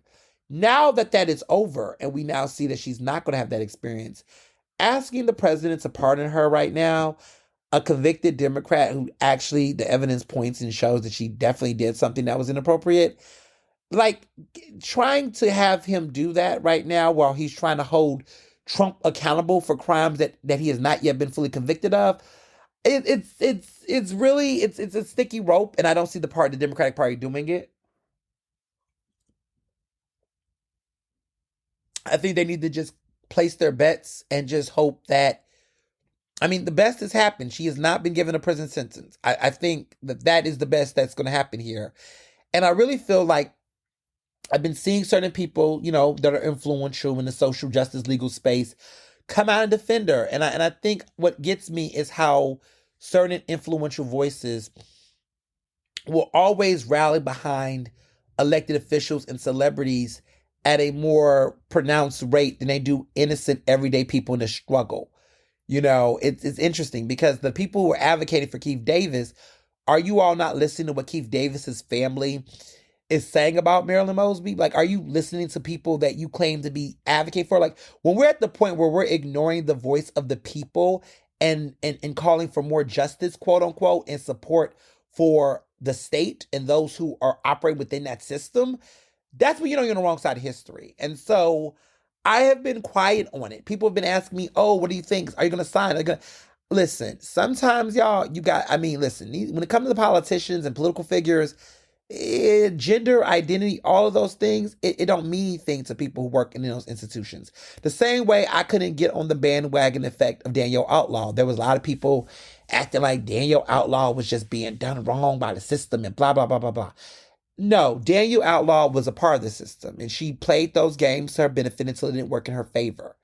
People like that, tear gassing people and lying about it, innocent people. Yeah, no, I'm not a fan of that. So you're not going to see me get caught up in the whole, oh, this person's identity, this, so therefore we should think or act like this. Nah, that's not me. But moving along, Ticketmaster. So there's been a lot of talk about Ticketmaster and Live Nation. DOJ, the Department of Justice, is suing them. We got to break up the monopoly. And I am here for this. I am here for this. Take them down. Take them the fuck down. Because Live Nation and Ticketmaster has made it hell for small concert venues. It's almost as if concert venues cannot even be able to compete. They can't compete because basically Live Nation is buying up properties. Then they're selling the tickets of the venues can only go through them. So any ticket sellers cannot actually collaborate or have any competition because Live Nation is buying up the venues, right? Venues that y'all don't think they own it. They're buying up properties, y'all. They're sending artists that are signed through the whole collective, right? Artists they have on banner. They're pushing their artists through the Live Nation contract, having the venues, getting the artists to get on the tours. Then they are running the ticket sales through Ticketmaster, which they also own. Like, that is crazy. These motherfuckers are basically buying the cow, selling the cows, buying the milk, and selling the milk in grocery stores that they also own. That is a monopoly. There's no room for competition. Okay? In a free economy, in a free market, okay, in a free capitalistic society, what the fuck that means, but they use free capitalism. There should be healthy competition. And that's not happening now. And so as a result, the Department of Justice is rightfully so suing Live Nation and Ticketmaster because they're running up amok. That is why, people are like, well, is it because of Taylor Swift or because of... Yeah, no, this was an issue before. Okay, there's been agreements and contracts for a while. Now, Ticketmaster and Live Nation have denied these allegations, of course, and they have said that, the reason why these prices are going up higher is because the artists themselves are raising their ticket prices at certain prices. But that's being called cap and bullshit because as these artists might be calling them, there are artists that are complaining and saying that there's a price disparity in the ticket sales that is being put out versus what they want. And so somebody's lying. But when they break up this monopoly, we'll find out who actually is lying. But I am believing that even artists are not happy with Ticketmaster, how they've been regulating things, because it has become crazy with the prices. The artists are acting like this is not of their agency, why these tickets are costing the way they are. People are hearing stories about there being upticks and upsells based on venues want to get their cut, and specifically Live Nation. So when this lawsuit happens and takes place, when we see this trial, it's going to be a big deal. I'm looking forward to the hearings. I'm looking forward to seeing, again, this monopoly get broken. So Essence, this Black-owned publication, as you all know, has been in some hot water. There, once again, Essence is in the news. And the streets are talking. So, I don't know if you all know, but Essence has acquired, Refinery 29, which is this really popular lifestyle publication.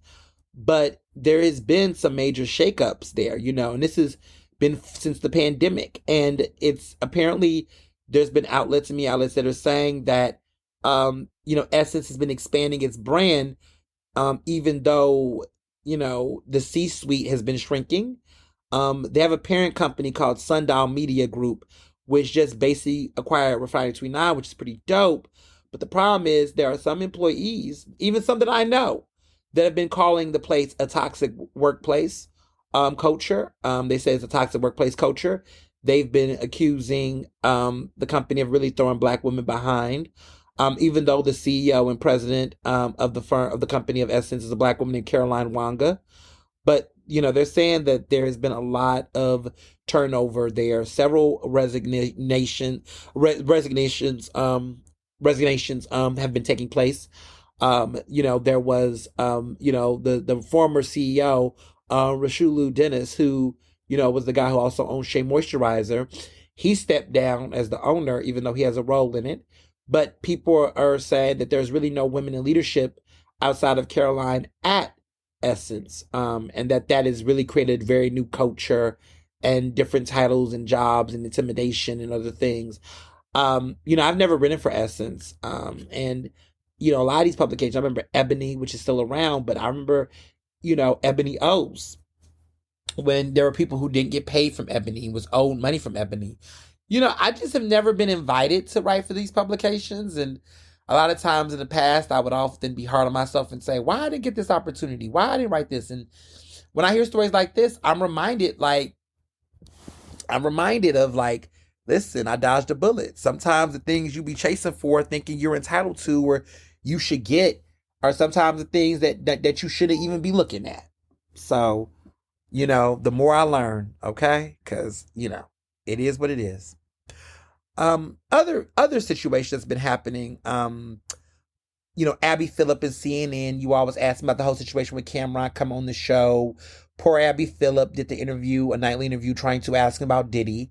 Diddy conversation, of course, has been going on. You know, I have a lot of thoughts. One, Cameron's behavior was very misogynoir. Very, like the way that he was talking. I mean, comes on talking about he's gonna clap cheeks and just the language, the way he disrespected Abby, it was just trash. Like all of it was trash. He's tried to reframe it and act like he was going to promote stuff. Ain't nobody watching CNN trying to buy your product. It was not a pivot. What it is that these men, we were recognizing in hip hop that all of these men, whether they're Cameron or whomever, they are very scared to talk about Diddy because a lot of men have done the shit Diddy has done. Like I've always consistently said that even though there's this Kendrick Lamar, Drake beef and all that shit, I don't, at the end of the day, Kendrick lyrically won the battle, but Kendrick ain't, man, like, fuck Kendrick on that because you did a song with Kodak Black, and Kodak Black is a convicted abuser, right? You got all this mouth about underage women and girls and things, and it's like all of this to be said now, we're using it as a punchline, as a joke, right? To mock people. It's just weird. And also it's weird because it's like you're saying all these things, but you're really not passionate about women's issues or the cause that impact them. You're doing it because it's in trend and it's in style. And so while there's been countless women who've dissed Drake about these issues, you're doing it now and you're capitalizing off of it. And you got you had a number one song on the Billboard, number 3 in the top 3. Like you've had all this fame and clout off of it, but where's the work going to begin? Is there any money going to support women as trafficked? Is there any support to help women that's been abused? Like what is the real work going to? Like it's just stunts, and so it's to a certain point. I'm just so over it. I'm over it all. And the interesting thing is, all these men are not speaking as much up about it because either they've done some shit similar or they're protecting people. Like it's either or. Like even Common, who's supposed to be Mr. Progressive, right? He's dating, Jeff Hudson. This guy gets out there and say that, oh, he hasn't been looking at anything and thinking about it. He's keeping positive thoughts and positive energy. But the same can be said about white people when it comes to conversation about racism and system inequality, right? Injustice. Or, when you speak out about that, when you use your platform to talk about racism and all these other issues, what is it? Couldn't somebody have argued that, oh no, we can't unpack those issues or talk about it because we're just going to stay positive, stay like, these are his friends. These people are friends with Diddy. Just say you like Diddy. You don't want to look like a backstabber. You like him. You don't want to say anything that's going to hurt him. Just say that. I would, what? I would rather radical honesty. I would appreciate radical honesty. Like I would appreciate people just saying, "Look, I did hear those rumors, or I did see the video. He ain't like they just no, because they're so in bed with this. They're so complicit, and plus they have their own shit, and they don't want anybody to throw them under the rug. So that's why." It's telling you who you are. They're telling you what kind of people they really are. So believe them. So speaking of Diddy has consistently have gotten more allegations. There's been more lawsuits. I can't even keep up. It feels like every week there's more people coming forward, which is how it happens. This is a watershed moment in hip hop. Now we're seeing, a lot of people share their stories. But one of the things that's been annoying me the most has been that the apology video that Diddy has put out has been turned into a meme. And now people are using it, and people have been making a joke, oh, we don't know how to not be serious, and oh, this is funny, and oh, we laughing about it and using it and stuff. And it's like, again, it's really hard for me to laugh or to believe or to take any of you all seriously or allow you all to joke about these matters or to mock them because you don't believe women in real life and you don't take women's experiences seriously and you don't take these issues seriously enough that to now feel like you went, some of you all went from conspiracy theory on Cassie, calling Cassie all these names, to now, oh, I believe I can now mock Diddy now. No, you cannot. And so I have definitely unfollowed certain people that I saw just trying to make a joke out of it. Like the whole, oh, it was a dark time in my life. And they're using it to mock, things that they did, little shit. Like there was somebody that talked about how they were so, I guess they were at a time in their life where they were so broke that they was eating the burnt ends, quote unquote, of the bread, like the two bit tail ends, and they were eating a sandwich with that bread. And they said that, at that point in life, that's when there was that dark part. And it was like, that's not funny. It's not funny when you know the actual hurt and the actual, like, what's happening and what this is about. It's like some stuff is just not to be played with. And so, I don't know. I've just gotten over a lot of the immaturity of people. Like, trying to be so funny and witty to the point that you're just becoming inhumane, you're lacking compassion. It's just such a pain in the ass, personally. So, I'm not a fan of that. I'm not here for it. Just not my thing. So I'm going to take some time to talk about this for so many reasons, because it falls into so many different topics that I've been exploring, in my life. So at 53 years old, Morgan Spurlock, who is iconically known for the Oscar-nominated documentary that came out 20 years ago, Super Size Me, he passed away through complications with cancer. It's unfortunate. 53 is a very, very young age. But he passed away. He would have been 54 later this year, but he passed away. So, for those, first of all, I'm going to say this. I'm going to say it one time. If you don't know what Super Size Me, if he doesn't or she doesn't know what Super Size Me is, they're too young for you, boo-boo. They're too young for you. They're too young for you. I grew up knowing about Super Size Me. If you have not seen the documentary, it's somewhere on the internet. Go look at it. R.I.P. It's an iconic documentary. And most of you all listening to this podcast definitely know what Super Size Me is. So I don't need to do a brief history. But it was an iconic documentary that I remember watching in middle school. It was the one thing that scared me from McDonald's and fast food. Now, granted, I eat fast food. Okay, I do. But the way in which I lived on it and craved it, I realized that food is not the food. Okay. What Super Size Me does, so there's a lot of back and forth about Super Size Me. 20 years later, there's been conversations, right? People say McDonald's is more popular than ever, right? How effective was it? What did it do? Like, some people give it more hype. Some people question the documentary's merits, all these things. So basically what he did in Super Size Me, Morgan Spurlock, he basically went on this binge for, like, I believe 30 to 60 days where he ate nothing but McDonald's. And he ate it 3 days, 3 times a day. He ate it for breakfast, lunch, and dinner. And if there was ever an option for him to supersize, if they presented the option for him to supersize, he will. If they did not present the option, he wouldn't. But he did. And he ate everything pretty much off the menu at the time. Well, his health deteriorated. His cholesterol shot up. He gained like over 20 something pounds. His cholesterol shot up by 43 points. It was ridiculous what happened to him and his health.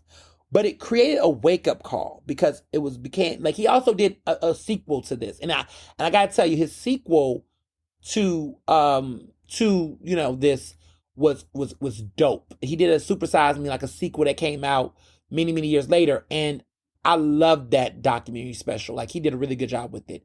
And also it was about, he reinvented this cool model about it. But the legacy of that first documentary was big, but the second sequel was very interesting as well. So he basically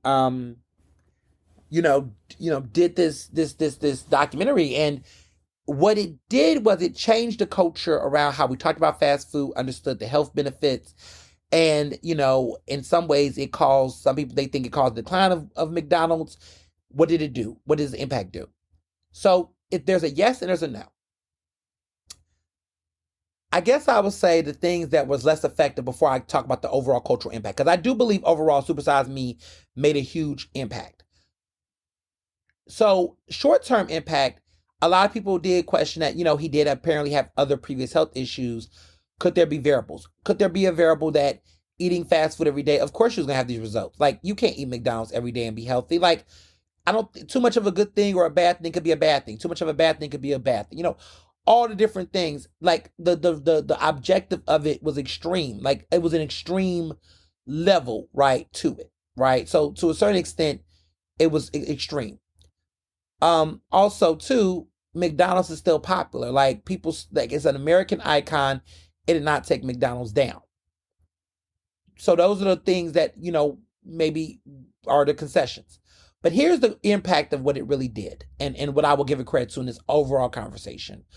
What it did do was it did control the measures of McDonald's. So I don't even think McDonald's do supersize anything. I don't know the last time I've seen them do a supersized fries, a supersized sugary drink. I think they've cut the supersize situation altogether. I don't hear anything about supersize anything at McDonald's anymore. So they definitely did control the portion sizes to a certain degree, to the point where people aren't out here just doing the most, right? So they did cut back on that. They also changed the way McDonald's process its food. I don't think the McDonald's that I was eating when I was 9 years old is the same McDonald's today. Now, that might sound a little bit of shock, because processed food is processed food, but there seems to be a different angle that McDonald's has presented in its food. They have definitely went into a more healthier presenting model. Now, it's still what it is, but apparently a lot of the ingredients, a lot of stuff that they use, the options on their menu, they're being transparent about their calories. Like, I want to say that Supersize Me created a culture where more food notifications is listed on fast food. So you will see fast food get a sodium warning. Like, there is a lot of sodium on a particular entree. They will notify you of it. Like, they'll say sodium warning. Like, they'll put up the sodium that is high in sodium on the food. Now, granted, that might make some people not want to buy it. That might make some people buy it. Depends on the feelings. But they are doing a better job at labeling the impact of foods to allow consumers to make choice. Now, we still realize that with or without labels, consumers will make choices, but they're now available to make options. And also, they're providing more healthy options. There are more salads on fast food menus. Listen, is it going to be the same as a sweet green salad? No. But again, it's lower in calories and other things compared to other items. So you've seen more of that. You've seen apples being presented as side dishes for things, side salads, side apples happening, less, sugary, desserts for kids and kids' meals. Like, you're just starting to see a lot of different health changes in the way the food has been since that documentary. That is a big thing they've done. And I would also say overall, culture-wise, the ingredients have also changed and the quality.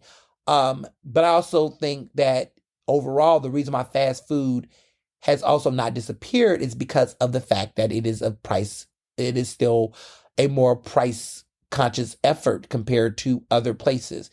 There's other places that, okay, great. Chick-fil-A might have cooked their food with better things like peanut oil, but then you got Chick-fil-A out here supporting anti-LGBTQ legislation. So therefore, can't even support Chick-fil-A, even if they cook their food more healthy. You can't even support Chick-fil-A as a brand because those issues are fucked up, right? So you got this weird thing where companies are evolving differently on their values, and that's shaping consumer availability. But then also you're thinking about nostalgia. So there is nostalgia there. The golden arch with the wings is going to forever be how I think about McDonald's. And that's just what it is. Like, yeah, it's never going to change based on those experiences. I also think about just some of those relics. But overall, Supersize Me definitely made an impact in my household. It definitely impacted my world. What it did for me was it made me realize that fast food like that is a novelty. It should be something that you do very seldom. That for people like myself who is fortunate and is financially stable, that if I can eat different options, dying to eat different options. that I definitely need to change the way I eat meals. And so I will say that it is very seldom that I don't know the last time I had a hamburger from McDonald's. I don't know the last time I had a hamburger from McDonald's. Like nowadays, if I'm eating a hamburger from any place that's a fast food situation, it's going to be Five Guys. I'm not going to hold you. It's going to be Five Guys because I know that Five Guys use real, they make those burgers ready to order. They're using fresh ingredients on all, their lettuce, their potato, their fries. They're using actual potatoes with the skins on them. The fries have the skins on them. Like they're making these things ready to order. You can't beat that. So I'm never going to play when it comes to the actual cuisine of an actual real made burger and also, quality buns and things. So, if I am getting a burger fast food that's not Five Guys, which again is very, very rare that I do, it might be, Wendy's. It might be Wendy's on a good day. But I rarely seldom eat fast food, that type of processed food in general. And that's because of Supersize Me. Now, McDonald's breakfast, I'm sorry, but the sausage egg McMuffin with cheese with the hash brown and orange juice, it's gonna always have a special place in my heart. Look, that fresh cracked egg and that egg ring, I mean, it's doing what it needs to do for me. Okay, but again, these are one of the few special occasions. But like when I was younger, I remember McDonald's and places like that. Man, that was like almost a daily thing. I used to just when I was little, get a Happy Meal. It was always going to be a part of, it was going to be McDonald's and Taco Bell. Like it would just be Jack in the Box, and I would just alternate. And then Subway, we thought we was eating real. Let me stop. But those $5 footlongs at Subway, we thought we was eating fresh and eating healthy because Jared, the other Jared, which is now a mess. Look at how he turned out. We thought, that was a healthier option. Eating that trash ass, garbage ass meat. But because we was eating a $5 footlong or a $5 footlong on a whole wheat, bread, we thought we was doing something. But that was the way that health culture was and the way we eat. So it just is. It's just this man has passed away. He's definitely had an interesting life, but it just makes me think about the state of fast food in general. I mean, look what's going on with Red Lobster. I mean, we find out that it was not because people was into me Cheddar Bay biscuits. It was not because of it. It was because Red Lobster sold to an equity firm that then put it on land that it eventually sold for over $1 billion. And basically the land to which they had these properties on, the rent was too high that these people could not afford to live on that property or do their businesses. So they basically had to file for bankruptcy. And people talk about these private equity firms like they're a blessing. But the word on the street is that a lot of businesses are 10 times or even higher, more likely to go bankrupt and shut down, getting support by a private equity firm than they are going public or doing something else.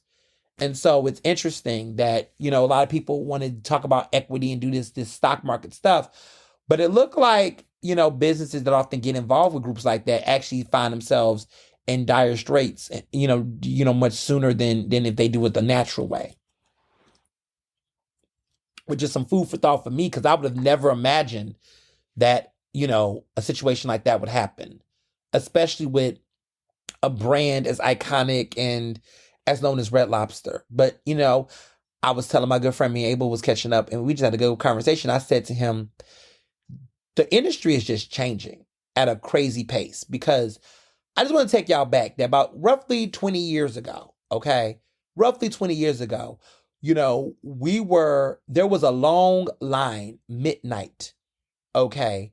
Long line at midnight outside of a place that was a popular place. And there was long lines as if these were movie tickets. But actually, it was a long line outside of a Barnes & Noble's, a bookstore, where people were waiting in line to purchase a over 500-page book called Harry Potter and the Order of the Phoenix.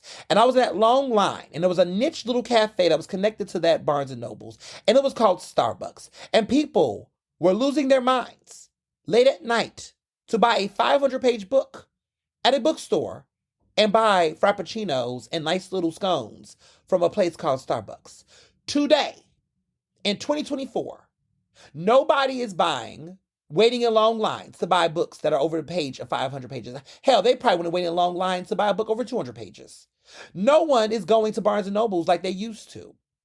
Those days are over. Barnes & Nobles as a bookstore is pretty much, having to pivot online. Bookstores are shrinking all across the country. Starbucks is no longer that popular niche place. And the author of that book, Harry Potter, J.K. Rowling, is now canceled. That is where we are in today's society. There are no more long lines to buy books, physical copies of books. No one's going to bookstores like they used to. Coffee shops like Starbucks is no longer niche and no longer trendy. No one's buying anything from J.K. Rowling because she's a transphobe. Like, the world has changed. That is what 20 years has done to an industry. And so now there's conversations about Chipotle. Chipotle has been getting dragged by Keith Lee. Keith Lee says it's not good anymore like it used to. People are talking about the portion size at Chipotle. The days of those, ginormous, platters has been a mess. TikTokers and influencers have been going around with a camera, ordering Chick-fil-A on camera and just basically seeing how small the portions are and just being like, nah, I'm good. Okay? Crazy part is that apparently, allegedly, Chick-fil-A has been seen as TikTok sensation, has been costing them a lot of money, has been impacting business so much that the young people have definitely bullied them into basically, apparently, if you show your phone up to a screen at Chipotle and they see you doing it, they're told to serve to your liking, to give you what you want at your liking. And as a result, there's been a steady increase on TikTok of people reporting stories of the portion size at Chipotle getting better because Chipotle has now been shamed on it and it's been impacting their marketing, their business, their brand credibility. And now they've had to go back to the days of now, serving more food. But the thing about it is that fast food is struggling with their identity. Prices are going up. They're claiming it's inflation, but we're recognizing shrinkflation. And here we are in this day and age witnessing brands having to go into different types of modes to save consumers, like to save their bottom line. Like the days of just being like, oh, this is cute. I'm creating this product. I have this cute little product. Now brands are like really having to rethink, what was going on. So I would encourage everybody to definitely, support the ones you love and let go. Like, to be honest, y'all, I don't really go to Chipotle anymore. People out here acting like Chipotle good. I told y'all my story about Chipotle. I'm at Qdoba nowadays. They got burrito bowls at Qdoba. Like, they have burrito bowls, which the only place that I know to have burrito bowls. I mean, let me clarify burrito bowls. They have the tortilla bowls. Like, they have the fried tortilla bowls where you could get a tortilla, right? Fried, right? Round, right? And you can get it layered with stuff. So you can get, the meats, the everything. But the whole bowl is a hard tortilla shell. And then it's stuffed with all the food. So they take a tortilla, they fry it really well, or they deep fry it, and then they put the toppings in it. So the bowl itself is containing it. So in many ways, you can eat the bowl as you like and enjoy it, right? But then the ending of it, you can have this really good, tasty ending, not sweet ending, but a tasty ending where you can be able to get the crisps and the chip of the bowl and start scooping. Oh my goodness. Nothing beats that. Like, that's the experience. So, I mean, why would I eat egg and then people are making quesadillas on demand at Chipotle. Like, quesadillas is not on Chipotle's menu, but you can get a quesadilla by demand if you order it at Chipotle. Like, you can request it. But they'll make you a quesadilla, but they don't serve quesadillas on the menu. But Keith Lee has been ordering his own variation of it. He has to have everything with vinaigrette, apparently. So, child. But like, yes, just Qdoba just seems better to me. And then RIP to Moe's. Moe's is still open in certain locations, but I remember there used to be a Moe's. Moe's used to be in Center City, and then it closed down. And I think they replaced that Moe's with a Qdoba, which is so messy. But I remember Moe's. Moe's used to be a hit, and then they replaced it, and then they replaced it with Qdoba. And Qdoba is still going strong, child. I love Qdoba. I love the fact that I can get guac added to my stuff, and I have to pay extra. Just something to consider, because the way that Chipotle act like they guac is so good, child. They $4 extra. That's two tacos or something. Anyway, I digress. But this week's Ask Ernest, this question. And I knew one of you are going to ask, but here we go. Happy Memorial Day weekend, Ernest. I hope everything is well. Looks like you're having a great time with these fabulous pictures. Cannot wait to see this IG live that you got cooking up with this influencer. I was surprised. I didn't even know you do reels. Listen, I don't really do them, but when I do, I do.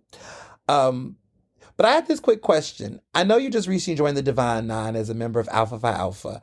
And recently the Deltas have gotten some controversy because one of the initiates, now sorors at Alpha chapter at Howard University, which is a prestigious chapter, as you may know. Yes, I do know. For fun fact, the Alpha chapter of Delta Sigma Theta Incorporated, Sorority Incorporated, is basically the founding chapter of the Deltas. They're based in Howard University. The Alpha chapter is the first chapter, and so it has a lot of prestige, lots of prestige. HBCU like Howard University, like that's a big deal. So getting back onto what was asked, that the recent soror denounced her affiliation based on saying that the rituals that are done in the sorority are satanic and demonic, and basically made her question her faith with God and that it's not spiritual. Recently, a student at Spelman University also denounced Spelman on the same types of claims. I saw on Instagram several people who are part of various fraternities and sororities within the Divine Nine begin to question their religiosity based on these types of tropes. As someone who's in Divine Nine, how do you feel about these denouncements, and do you think that things are a little satanic or problematic? That's a very good question. What I will say is that, first of all, I don't think anything satanic or demonic or any of these rituals or things are. If you actually read, there is people who share stories and things.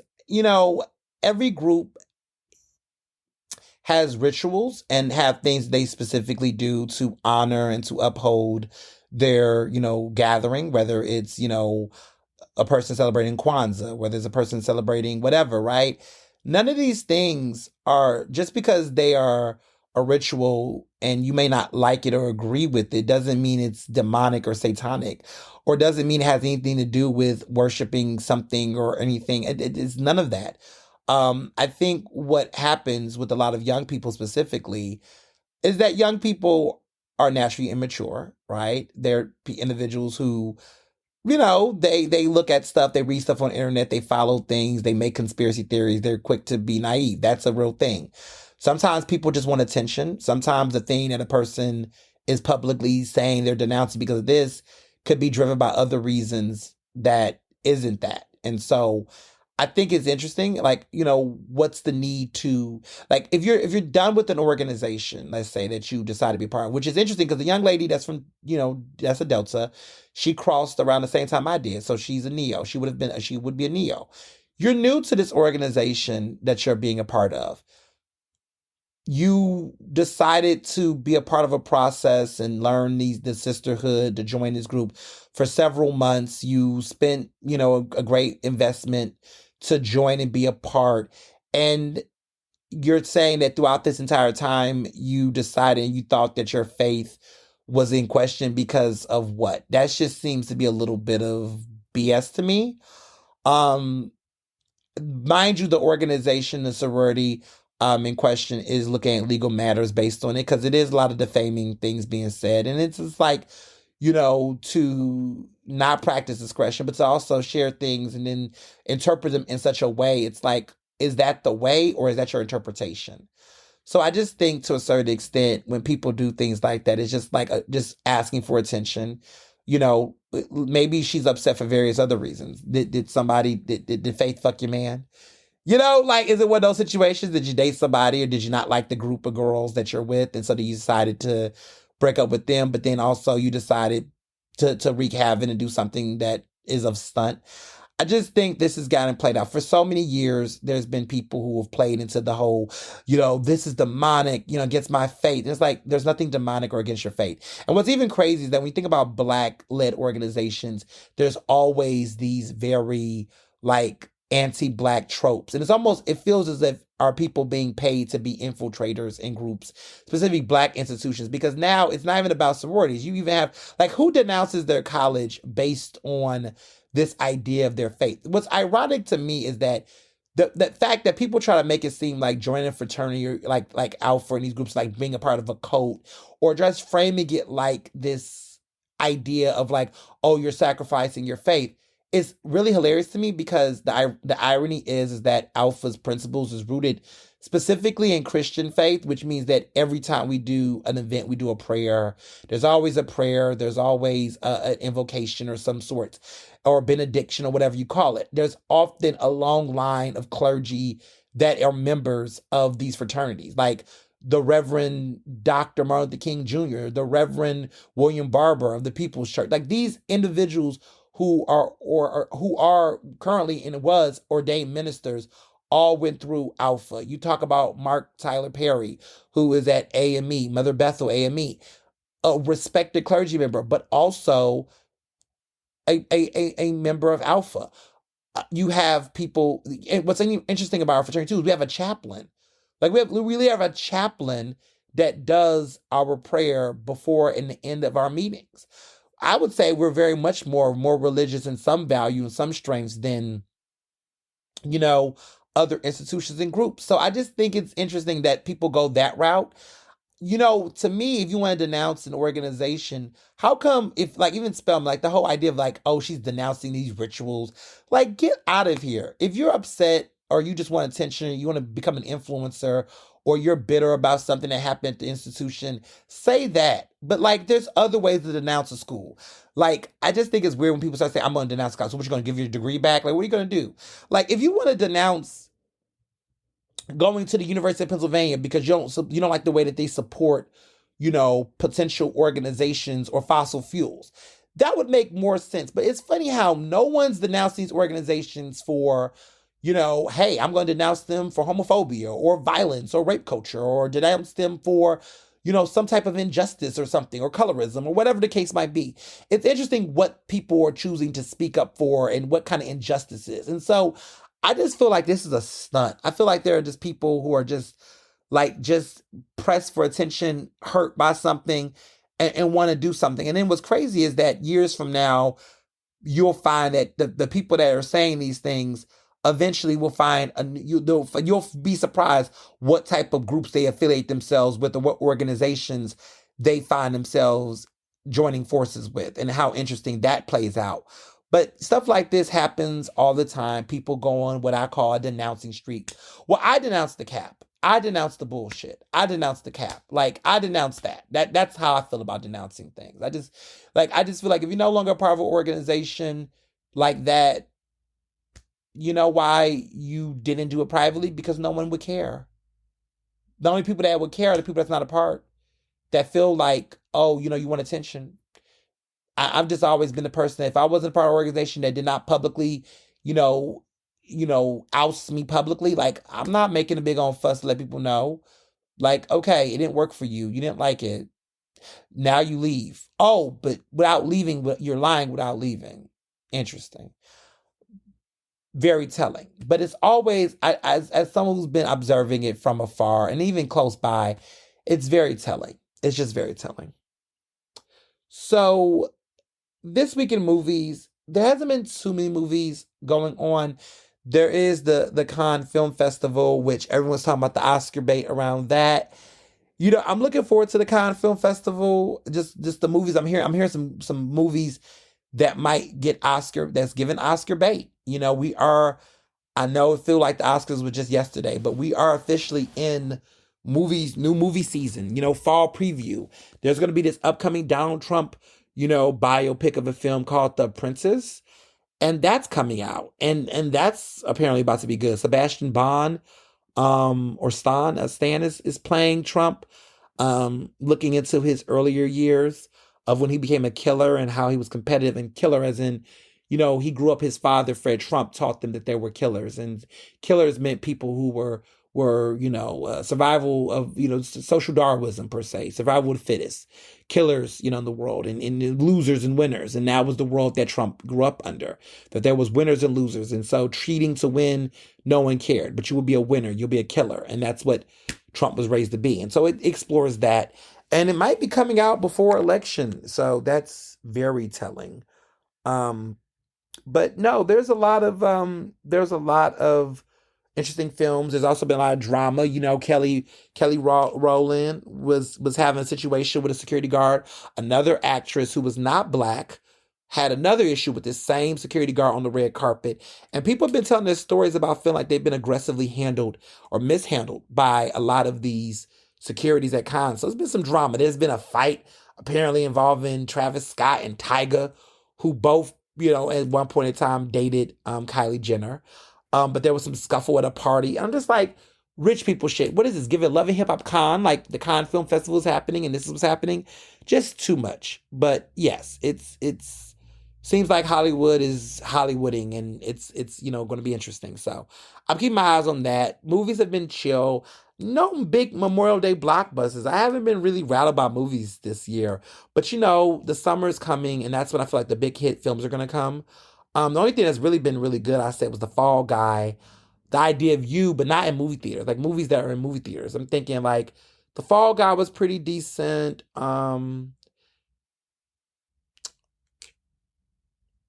Dune 2, that was pretty good. But nothing, Civil War was interesting.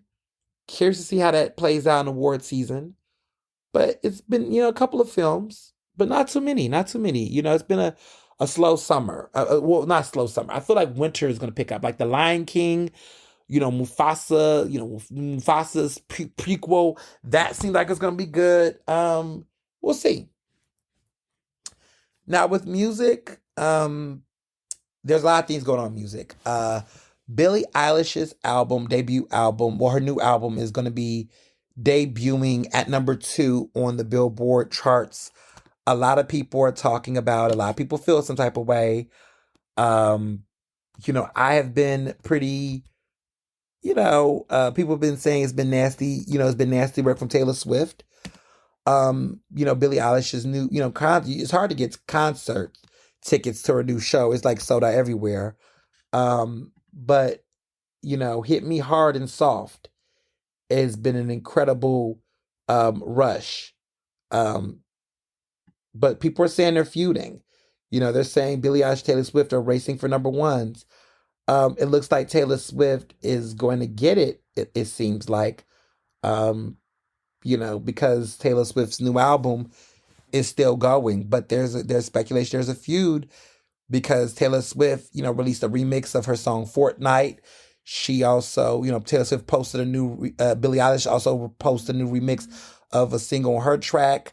There's also been this new Tortured Poets editions. And on Thursday evening, which is the last, with the 6 hours left in the final sales window before we find out what's going to be number 1, Swift did what seemed like a final push. She put out 3 additional digital versions of her album on her website, each with new live tracks from her Eras tour performances that happened earlier in Paris. And these were special editions that were made for one day only. So, of course, that sped up the sales. And it's looking like Swift will get the edge with about 350,000 to Billie Eilish's 300. Which, to be clear, Billie Eilish has never had a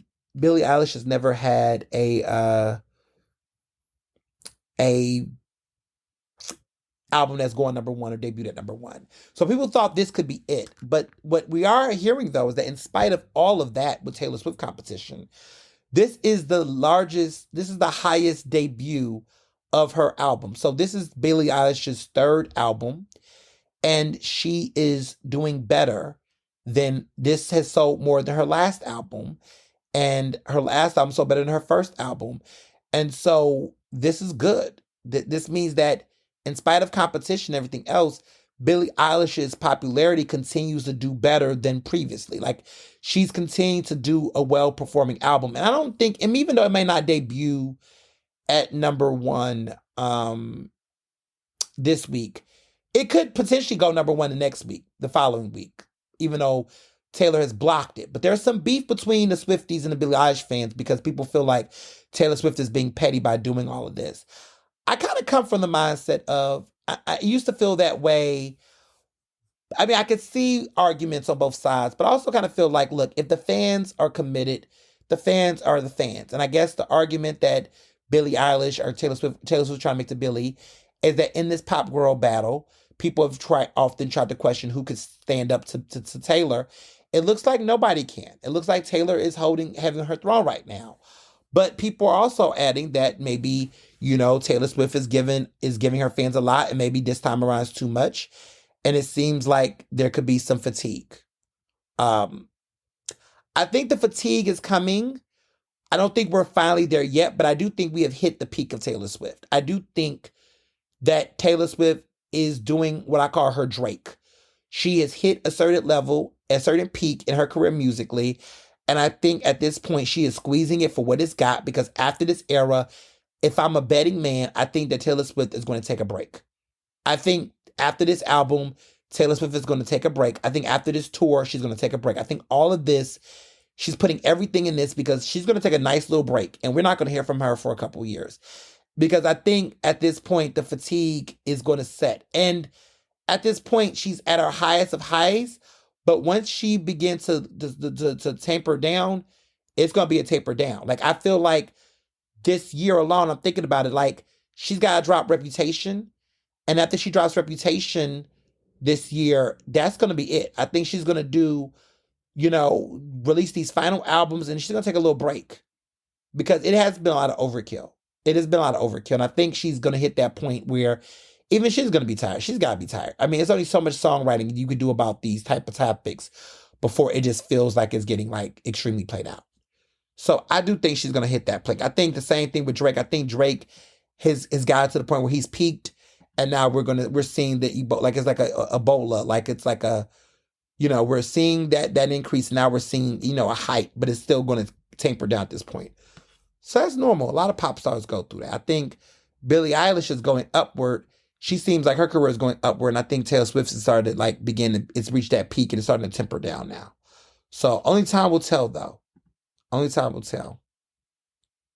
But I want to talk about this a little bit. A lot of you all asked for my opinion on the Apple Music 100 Great Albums list. Coming in at number 1 was Lauryn Hill, The Miseducation Lauryn Hill. Number 2 was Thriller by Michael Jackson. Abbey Road was number 3 by the Beatles, I believe. I think it was some other ones that showed up. Stevie Wonder was on the list. There was a lot of interesting lists that happened. People are debating. People have had debates. The top 10. So Lemonade is number 10. Nevermind by Nirvana is number 9. Back to Black by Amy Winehouse is number 8. Number 7 is Good Kid, Mad City by Kendrick Lamar. Number 6 is Songs in the Key of Life by Stevie Wonder. Number 5 is Blonde by Frank Ocean. Number 4 is Purple Rain by Prince and the Revolution. Number 3 is Abbey Road by the Beatles. Number 2 is Thriller by Michael Jackson. Number 1 is The Miseducation of Lauryn Hill by Lauryn Hill. Let me just start off by saying there was no Alicia Keys albums or no Mariah Carey albums on the list, no Whitney Houston albums on the list. I'm not even sure Celine Dion was on the list. There was no Britney Spears on the list. This list was bullshit. I just want y'all to understand that, lists like this are always going to be subjective. They're always going to be, the wrong answer, the wrong dynamics.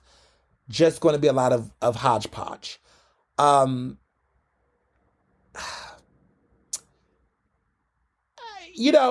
list is subjective.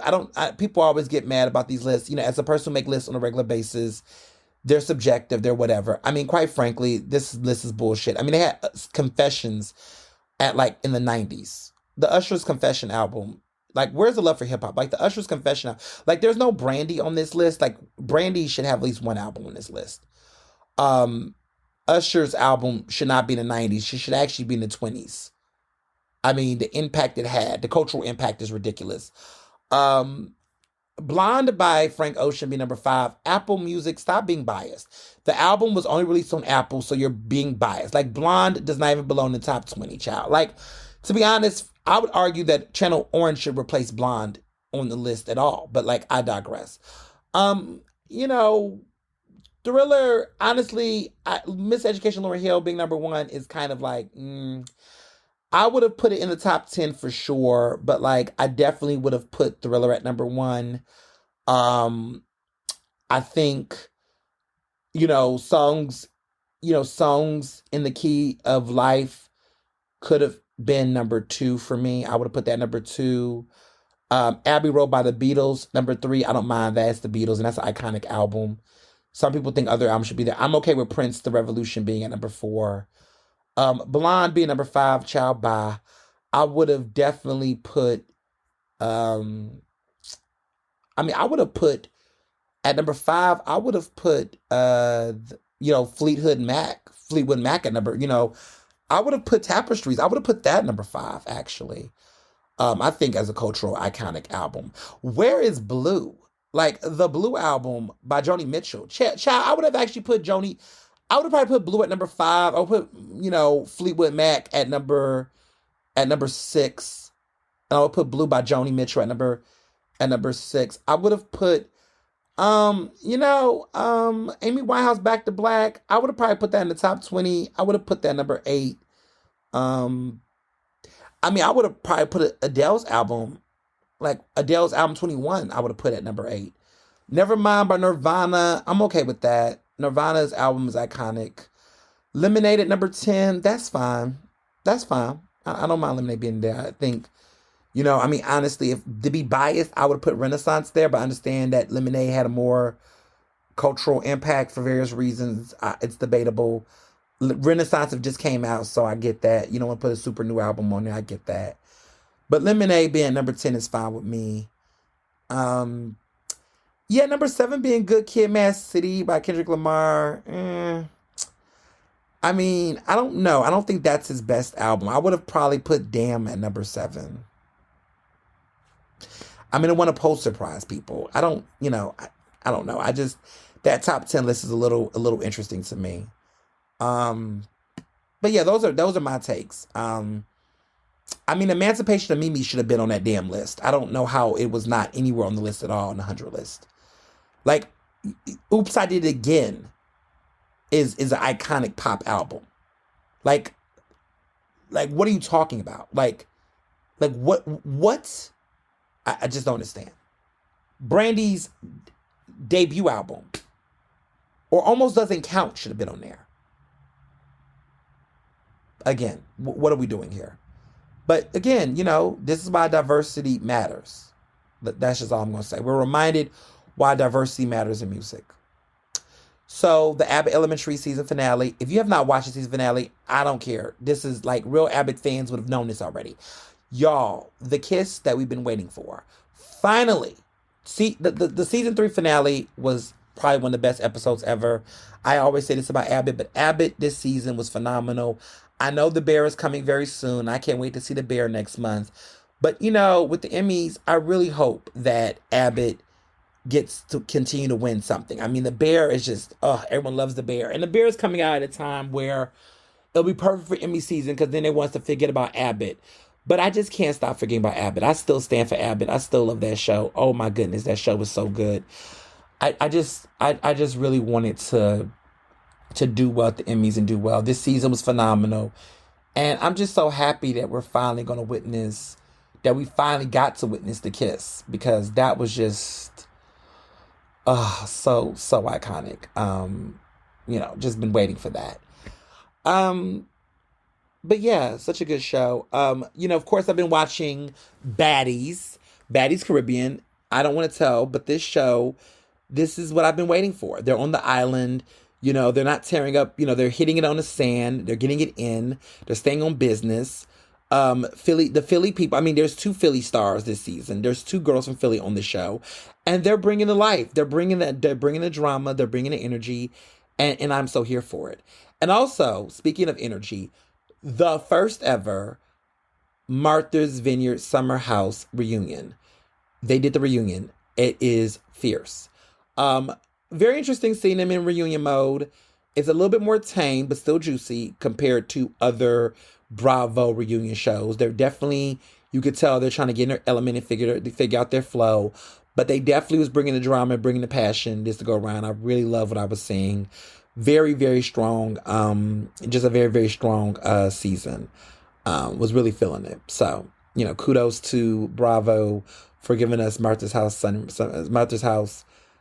House, Martha's Vineyard. And I cannot wait to go to it. Can't wait to just turn up. So, yeah. But in other news, before wrapping up, next weekend, okay, the first kickoff of Pride Month, your favorite little brothers are going to be at Roots Picnic. We're going to Roots Picnic because it's Dave Chappelle free. It's going to be a Dave Chappelle free environment. And we love a Dave Chappelle free environment. An environment where people can be themselves and have a great time. I've been invited to a couple of, dope events. Of course, the little brothers were doing a VIP. Joshy's Philly, Gio's Table, and of course, Shamarcus and I, all 4 of us are going to be paying the town. I have been putting some thoughts into my look. Telfar, of course, have dropped these new bags. They were sent to me, the new Aqua, iridescent Aqua and Iridescence bag. Brand new, fresh out the rack. It is now in my possession. And of course, because 2 denims are better than 1, they have now released the distressed denim.